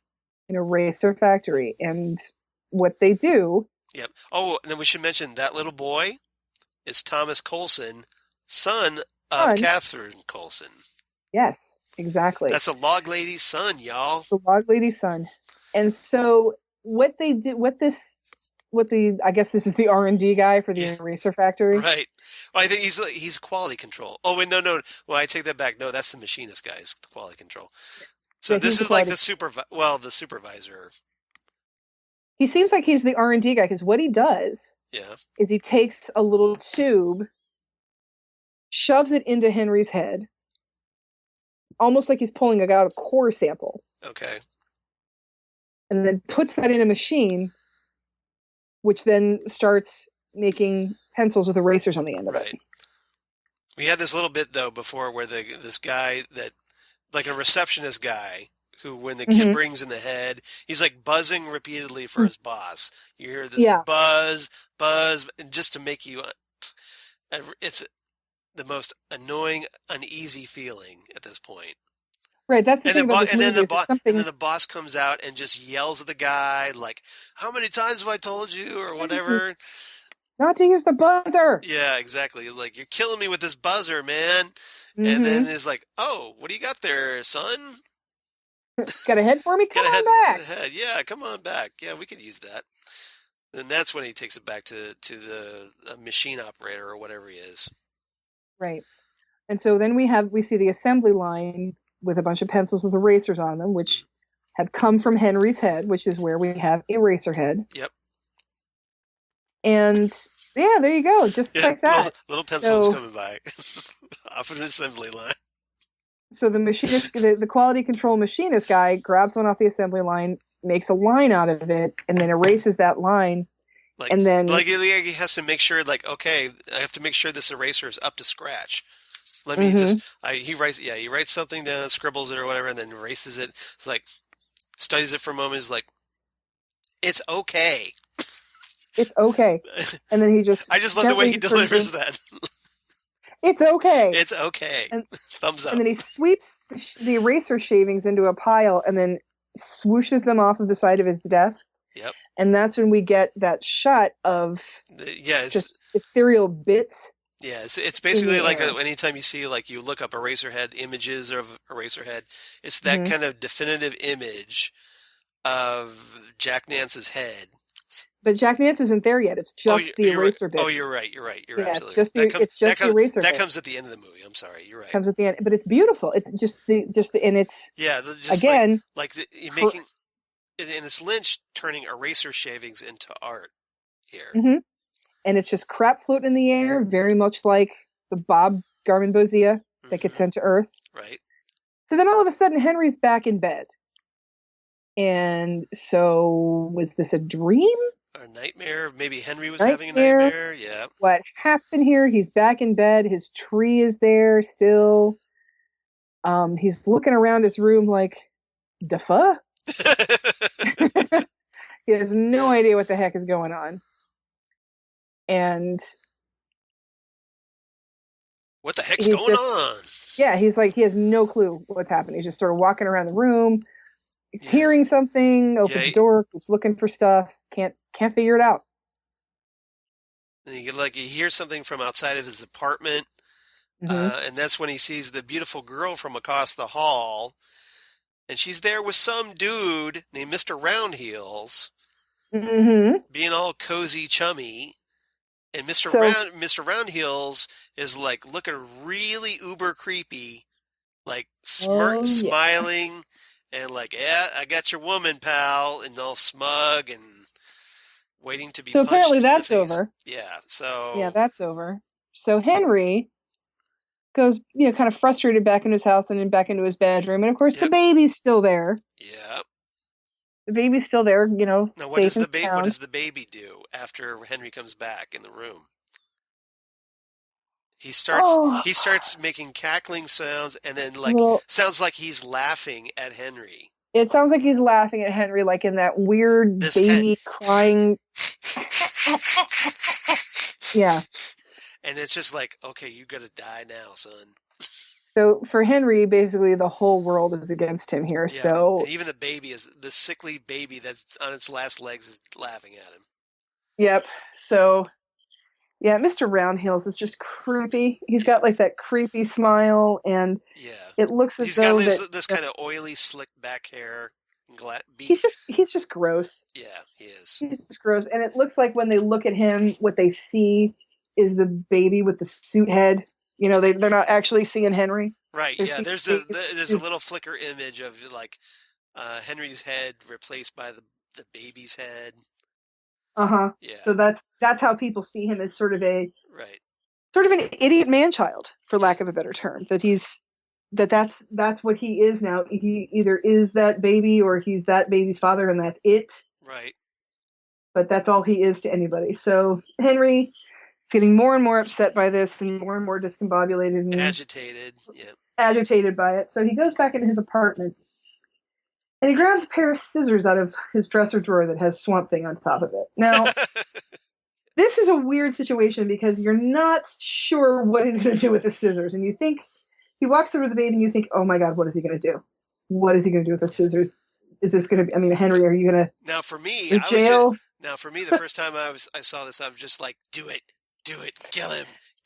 But it's like you're sorry for the baby. You don't want him to kill the baby, but at the same time, I totally want him to kill the baby at this point. See, I didn't, and it was just so like I did not. When the moment the baby started laughing at Henry, I'm just like, that's it. Baby deserves to die now. It's a baby. Yeah. Come on. No, it's a demon. It's something not right. That's for sure. So he takes the scissors. Yeah. And you think he might just stab the baby, but he doesn't. He goes to cut the baby's bandages off, which at this point are gross. Yeah. They're like gross and oogie, but yeah, it's like this. The bandages kind of open up by themselves after he cuts them. Right, that's the thing. And they just part like the Red Sea, and then like you see inside, and there are all these organs. Well, and the bandages look like they haven't been changed or washed since the baby came home from the hospital, nor does it look like the baby has been removed from the table at all. So, like, no one has picked this baby up, bathed it, nothing. So he cuts through the bandages, and while he's cutting through the bandages, the baby's reacting almost like the bandages are part of its body. Right. They're fused. So he thinks, he thinks he's cutting through bandages, but it's almost like he's cutting through the baby. So then, like you said, his chest opens up very much. There's no actual skeletal structure here. It's just goo. Just this pile of organs. The bandages were what is holding this baby together, and it looks like its skin has fused to the bandages, so there's no way to remove the bandages from the skin. Right. And this reminds me of the John Carpenter The Thing, where the doctor is going to use the defibrillator on the one guy, and it turns out he is the alien. Right. So his chest opens up into teeth and then eats the doctor's arms off. Yeah. And then those weird like tendrils come out of it. And that's what happens here. So Henry's got this open baby with organs that he doesn't know what to do. So he figures he's going to just put it out of its misery. So he starts stabbing the lungs. Now he's going for it. He's just this stabbing this big lung type thing, or this stomach or whatever it is. Just stabs at it. There's this kind of pussy thing foamy liquid that just oozes right out. It's oozing out of the baby, and the baby is still alive. Yeah. And the baby's just convulsing, and Henry doesn't know what to do. And here's where things get weirder. And this is where Henry probably decides to himself, I just want to live in the radiator. Yeah. So now which you can't blame him, because the baby's head just kind of extends out like an umbilical cord. Of this, and what does this look like, Charles? What does it look like? It looks like a pot pie. No. It's Garmonbozia. Yep. You're absolutely right. This is Garmonbozia. It looks like a volcano of creamed corn. Garmonbozia. Oozing from this baby. And it's obviously a 5-gallon bucket underneath this table, because it is just coming up out of this baby. Yeah, and the lights are flickering, so again, we have lights flickering. Look at that. That's Garmonbozia right there. Yep, you're absolutely right. We also see sparks from the electrical socket. And so electrical socket, well, hey, that played a big part in the return. Is Dougie going to show up and help him out? Maybe. Now, of course, the baby is now its head has extended to 4 feet. Yeah. It's just puking everywhere. Yeah, spewing the liquid. Pile of Garmonbozia from its body on the table. And then the head just grows to ginormous size. Fills the room. And Lynch made, at this point, he must have made this head out of, paper mache or something. That's what it looks like to me. Yes, something. Because he didn't have anything else to make this head out of. And I love how the lights are flickering and it just moves around, so you don't know Yeah. where it's like the weeping angels. Right. Well, yeah, it's almost like a strobe effect. Right, when the lights come back on, Yep. you don't know where the head is going to be. You don't know if it's Right. going to eat you or if Right. it's going to come at you like it does to Henry. It just Yep. comes after Henry. Yep. And then we zoom into the light here as I'm watching this on your video screen. Mm-hmm. And the light goes out, and Henry and the head are just alone in the dark with electrical noises. And then, Presumably that means the baby died. what does the head turn into? Poof. The head turns into the planet Yep. from the beginning of the movie. Dun dun dun. So once again, this is the first time, obviously, Right. David Lynch has done this, but David Lynch has done this before where you have the beginning of the movie and the end of the movie, they are the exact same thing. Right. So the baby turns into the planet from the beginning of the movie. And this is where you see the famous scene The iconic where image. Henry, Yeah. it's Henry staring with his eyes wide open, staring off into space with the eraser dust behind him. Right. So if you ever wondered what was going on in the air behind the Eraserhead portrait, that's what that is. It's eraser dust. And we have the baby is the planet, the hole coming through the planet again. And we go into the hole, and we're back to the dude in front of the window. The man in the planet, pulling a lever. But the lever looks like it's malfunctioning. Yeah, because apparently it looks like he's being electrocuted. Right. The lever is sparking, and it looks like he's trying to get it to do what it's supposed to do, but it's gone awry, and now he is getting electrocuted by it while he's trying to fix it. So is this like maybe the man in the planet is actually like supposedly representative of Henry's bodily, like he controls Henry's body, his bodily functions, and that maybe if there's a malfunction that Henry dies at this? Either that or something was supposed to happen for Henry, but it just went horribly, horribly, horribly wrong. Right. That the plan for Henry was one thing, and what actually happened for Henry was something completely different. Yep. And it just went awry. Yeah. It just went totally wrong. Yeah. And then in the final scene, Henry gets to live in the radiator. Yeah, so we see Henry standing around in this kind of white afterlife. Mm-hmm. So maybe he's in the White Lodge at this point. That's what I'm thinking. Yep, and embracing the lady in the radiator who comes over and gives him a big old hug. Like everything's okay. Because everything is fine in heaven. In heaven, everything is fine. In heaven. Yep. Actually, there's a great. I forget where I found this, but there's a great cover of that song. Yep. Done by the Pixies. Oh, is there?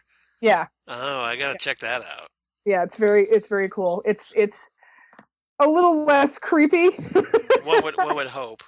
Yeah, one would hope. One would hope, and yeah, I like the Pixies, so yeah, that's good. So basically, the end of this movie is when it's all over, you get to live in your fantasy, and everything's going to be.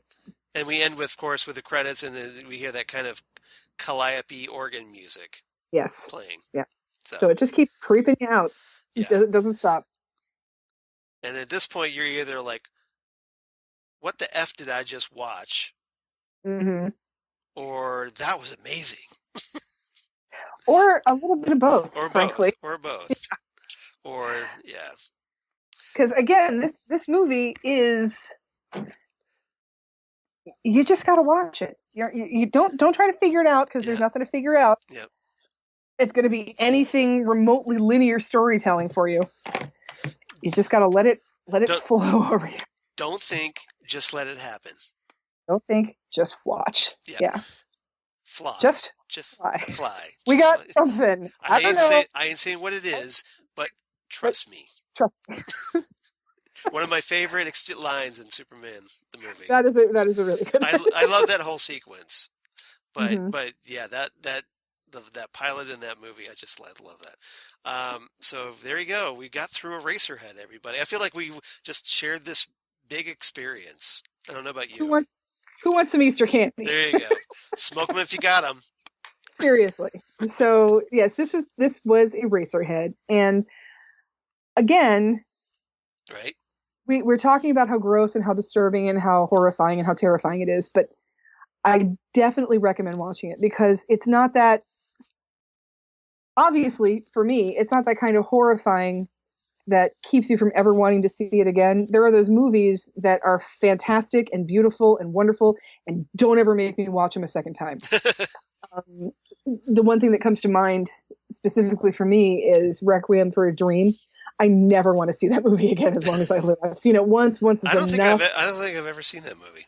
If you just want to see people who are decent people screw themselves over and make all the wrong decisions and wind up in horrible, horrible pain, there you go. All right. So it's the ultimate Schadenfreude movie. It's a beautiful looking movie, and it's a fantastic reason never, ever, ever to do drugs, ever. But you just have to watch people just go down the drain. It's terrible. And this one, it's not really, you're not really all that invested in Henry. Yeah. I mean, interested in what's going on with him. You don't particularly care about Mary all that much. And you can't. She's probably better off with her parents. It's hard to connect to any character in this movie. Right, because there's not a lot of characterization. You don't know a lot of characters. They just seem like, well, on one hand, they seem very simple. Mm-hmm. But there's obviously a lot going on. There's a lot going on, and there's a lot that we don't know about them. Like I said, we don't know what time period is. We don't know what their lives are, They're very enigmatic characters. Right. Like why is it that Mary is living with a family and Henry's by himself? Like where's Henry's family? There's all kinds of characterization. So many questions. Components. So many questions. There's components that we just don't have that give us that empathy. Right. Human empathy that we can empathize with a new mother not knowing what to do for her baby and just needing to sleep. Yeah. I don't know if you've ever been around a mother who needs sleep, but they basically wail and beg for sleep when that happens. And you can't blame them because it's a terrible thing to be sleep deprived. And it is. And the idea that, you can empathize with the idea that your kid is going to get sick and you're not going to know what the hell is wrong with them and what you're supposed to do for them. And no matter what you're trying to do for them, they're going to get sicker. That whole concept. And then you can sort of feel that once your life has happened to you, you realize that you have just let your life happen to you rather than creating a life for yourself. You're not in control of your life. Right, you're not in control of your life, and you're just letting things. Do you watch Saturday Night Live, Charles? Yes, I do. Okay, well, do you know those little short films that they do where Pete Davidson is just this like dumbass kid? Yeah. And somebody falls in love with him, and they say, "We should go away together." Okay. Yeah. That's like he's like all Pete Davidson's character says is okay or yeah. Uh-huh. Uh-huh. And that's kind of what's happening here is that Henry is like, okay, he's going to get this apartment, okay, this job, okay, just rolls with it. He and Mary are going to hook up, cool, and once you realize that your life has happened to you and you're in it, that's when you're like, oh, I don't know if I can do this, and you start looking around at the lady across the hall and making bad decisions and all that. Oh my God, this movie started over. It's hunting me. Just stop that right now. Yep. I will say I've never watched this movie this often in 1 week. You cannot escape Eraserhead. So what's your rating for this movie? Hang on 1 second. After I had to cough. That's all right. I give this movie 9.5 out of 10 radiators. Wow. I love this movie. Wow, you really like this one. I really, really do, and I don't know why. I know that there's so many reasons to not like it or be afraid of it or think it's disgusting, but I like the. I'm gonna just cough again. Go ahead. Do your thing. Choking on my own rage here. Insert coughing noises here. Coughing noises here. Yeah. So, yes, I like I said, I love that it's just disturbing enough to stick with me, but not haunt me. And I think that that's where disturbing movies have gone, that they're so violent, they make you sick, or they're so torture-y, or so rapey, or so child abusey, or culty, or gory, or what have you. They're just these extremes that you have to survive. Right. Things, things like Kill List or Martyrs or some of these more torture porny kind of movies that haunt you rather than stick with you. And I think this one sticks with you rather than haunts you. Right. And Well, for one thing, you're left kind of just puzzling about like, well, what did this mean? Or, like what was this about? So you're kind of like you roll this one around in your subconscious for a good while. It lingers. right, right. And I feel like it seems like a very otherworldly movie, but it is tapping into very real human mundane fears. Right. The fear of growing up and having to be responsible, the fear of being in a marriage you don't want to be in, the fear of being a new parent left alone with a child. Being a new parent left alone with a child who's sick and you don't know what to do. Right. Being a new parent who's being left alone with a child they didn't necessarily want or expect. Right. So I think these are very common, everyday human fears that are very relatable to a lot of people. And, and everybody tells you, oh, it's different when it's your own baby. You'll feel different, blah, blah, blah. Well, what if your own baby is really sick, really deformed, really confusing, and laughs at you? Yeah.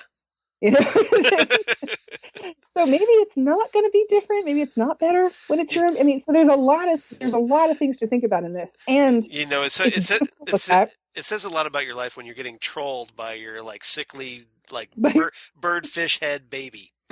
By your sickly fish head ET embryo baby. Yeah.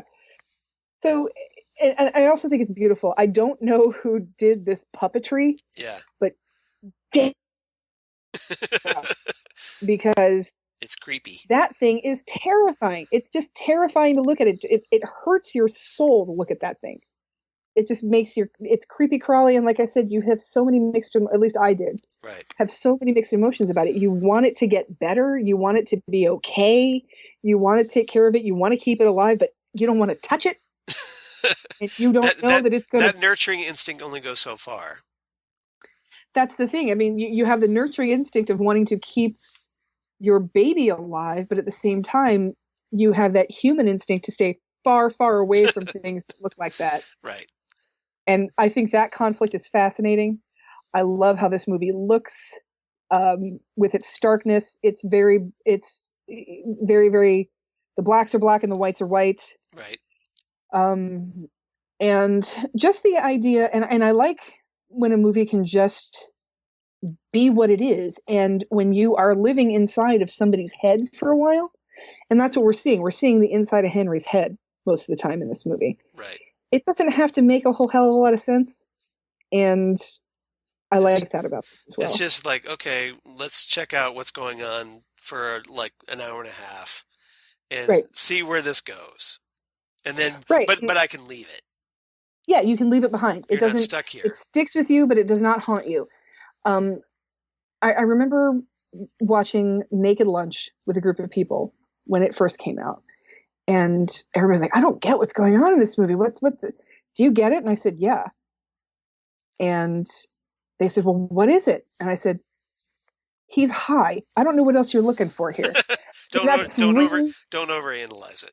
Don't overanalyze it. He is high and you are inside of his head right now. You are seeing what he's afraid of. You're seeing what he's hallucinating. You're seeing his paranoia. End of story. That's it. I mean, you don't need to go much further than that. And that's the same thing with this. You are seeing what is in this guy's head. And he doesn't have to justify it to you. He doesn't have to explain it. That's his head. Right. You're just a voyeur. End of story. So, I give this one. Now, obviously, I'm not as much of a fan, I think, as you are. Mm-hmm. But and it's not my favorite David Lynch film. It's not my favorite David Lynch film either. It's pretty low on my list of David Lynch films. Is it? Okay. So I give it. I mean, I appreciate the fact that it's his first. So I give it 7.5 fake Jack Nance heads.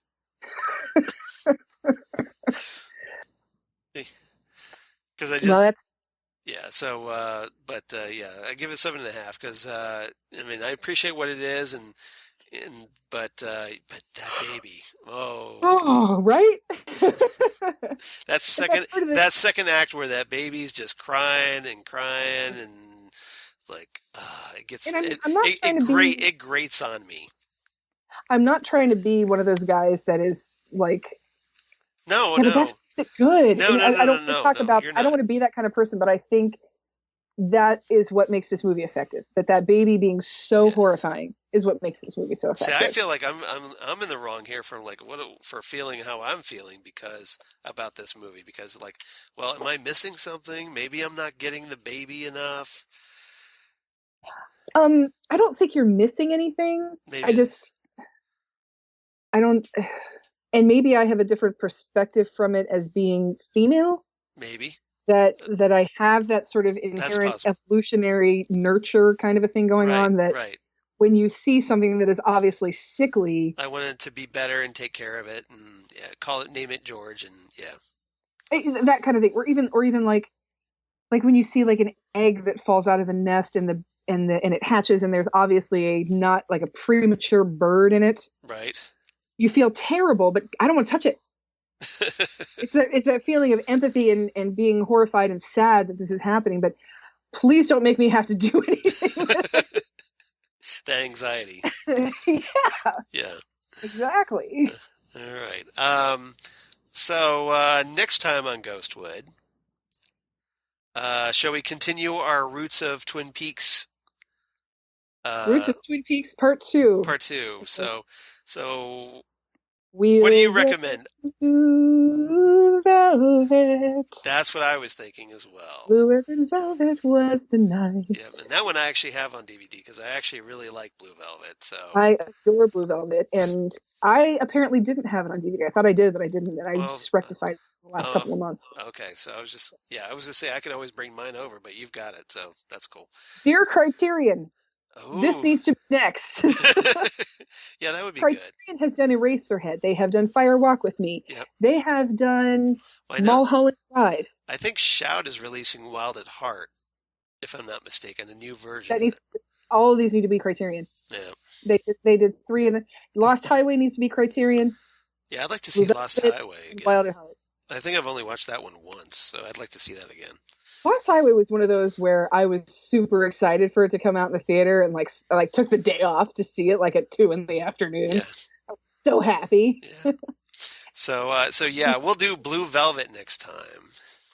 Like with this movie where we said that the beginning is the same as the end. Right, Spoiler alert, that's Lost Highway.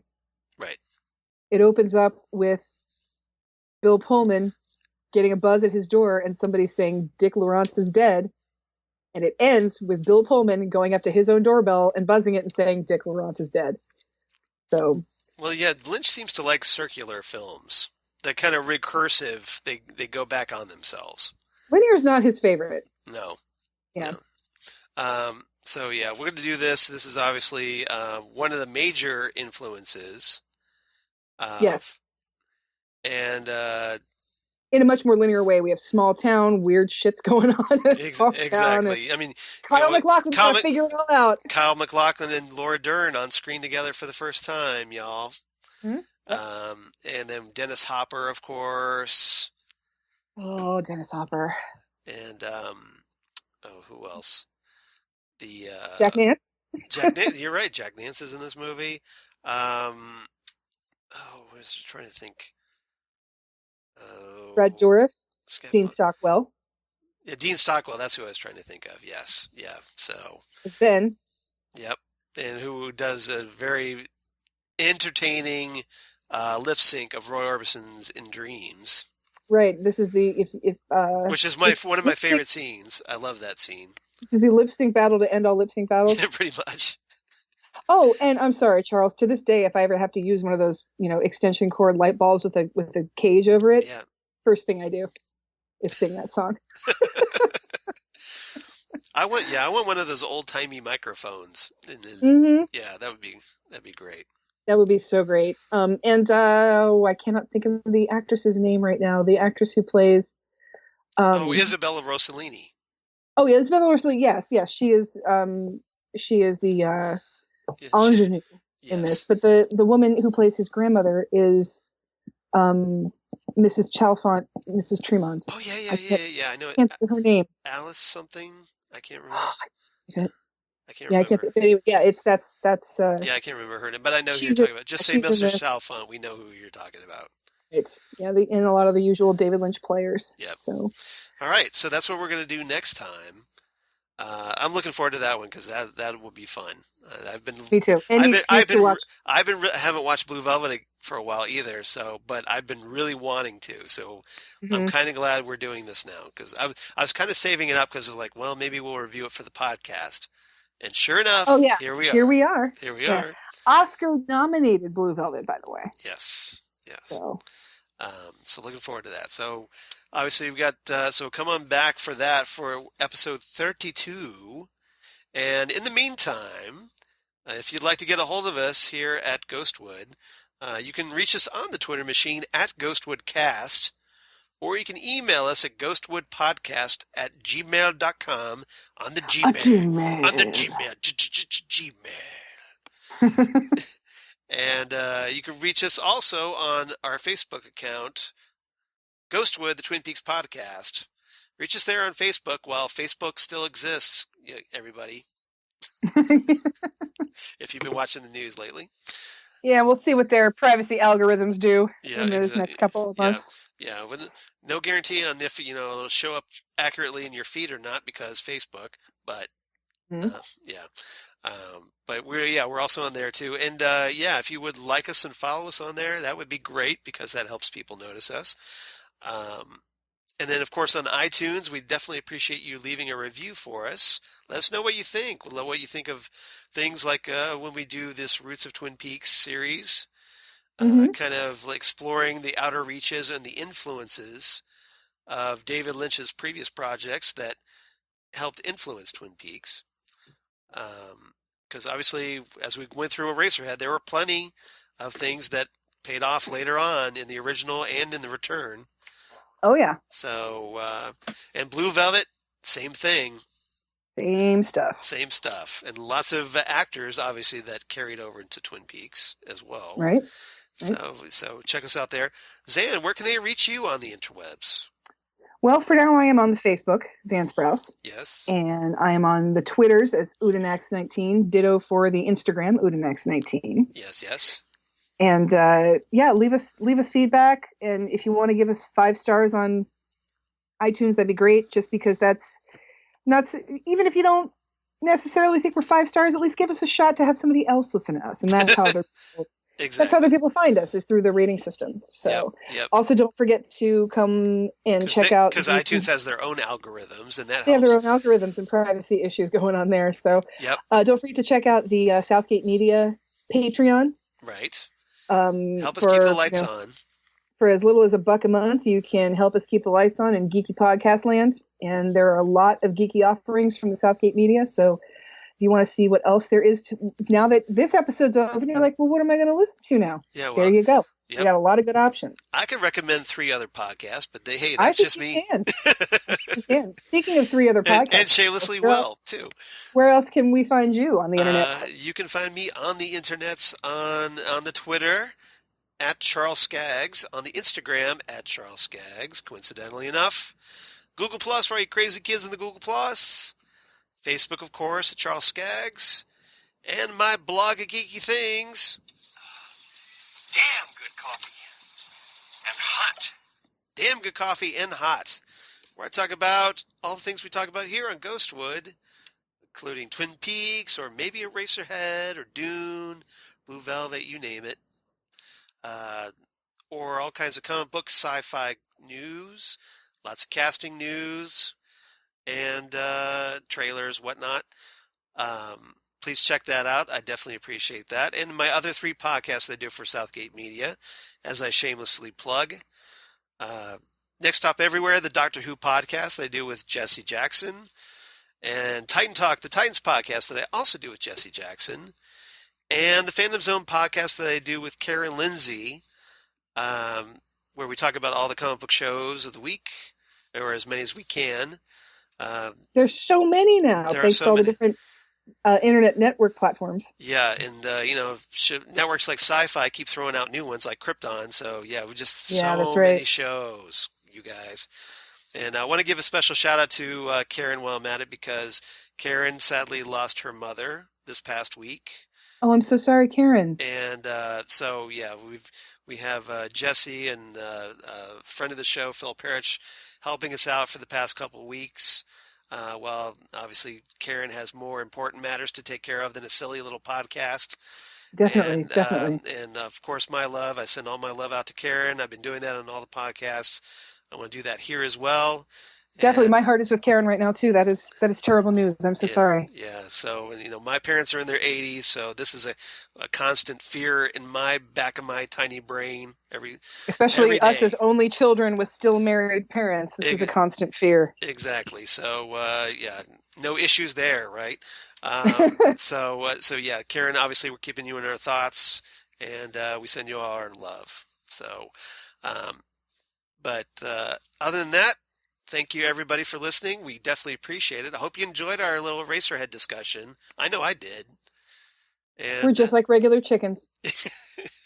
regular chickens? Just like regular chickens. Those aren't regular chickens. What the hell are they? Chickens don't dance on the plate without a head and then bleed. What is Exactly. that? Hello, my honey. Hello, my baby. Hello, my Now ragtime that gal. would have been funny. Wouldn't That it? would have been good. Yeah, it would be. Little That's comedy. Yeah, well, that's what Mel Brooks thought so for Spaceballs. When he did the mashup with the Alien. Not again. Yeah, not again. Oh no, not. I love John Hurt in that Not scene. again. Oh, John Yeah. Hurt. The late John, fantastic. Yeah, he is, and the War Doctor as well. So come on back, everybody, for episode 32 when we discuss Velvet. Blue Ribbon Velvet was the podcast. Very nice. So thanks, everybody, and we'll see you next time right here, Ghostwood Twin Peaks Podcast. Bye-bye.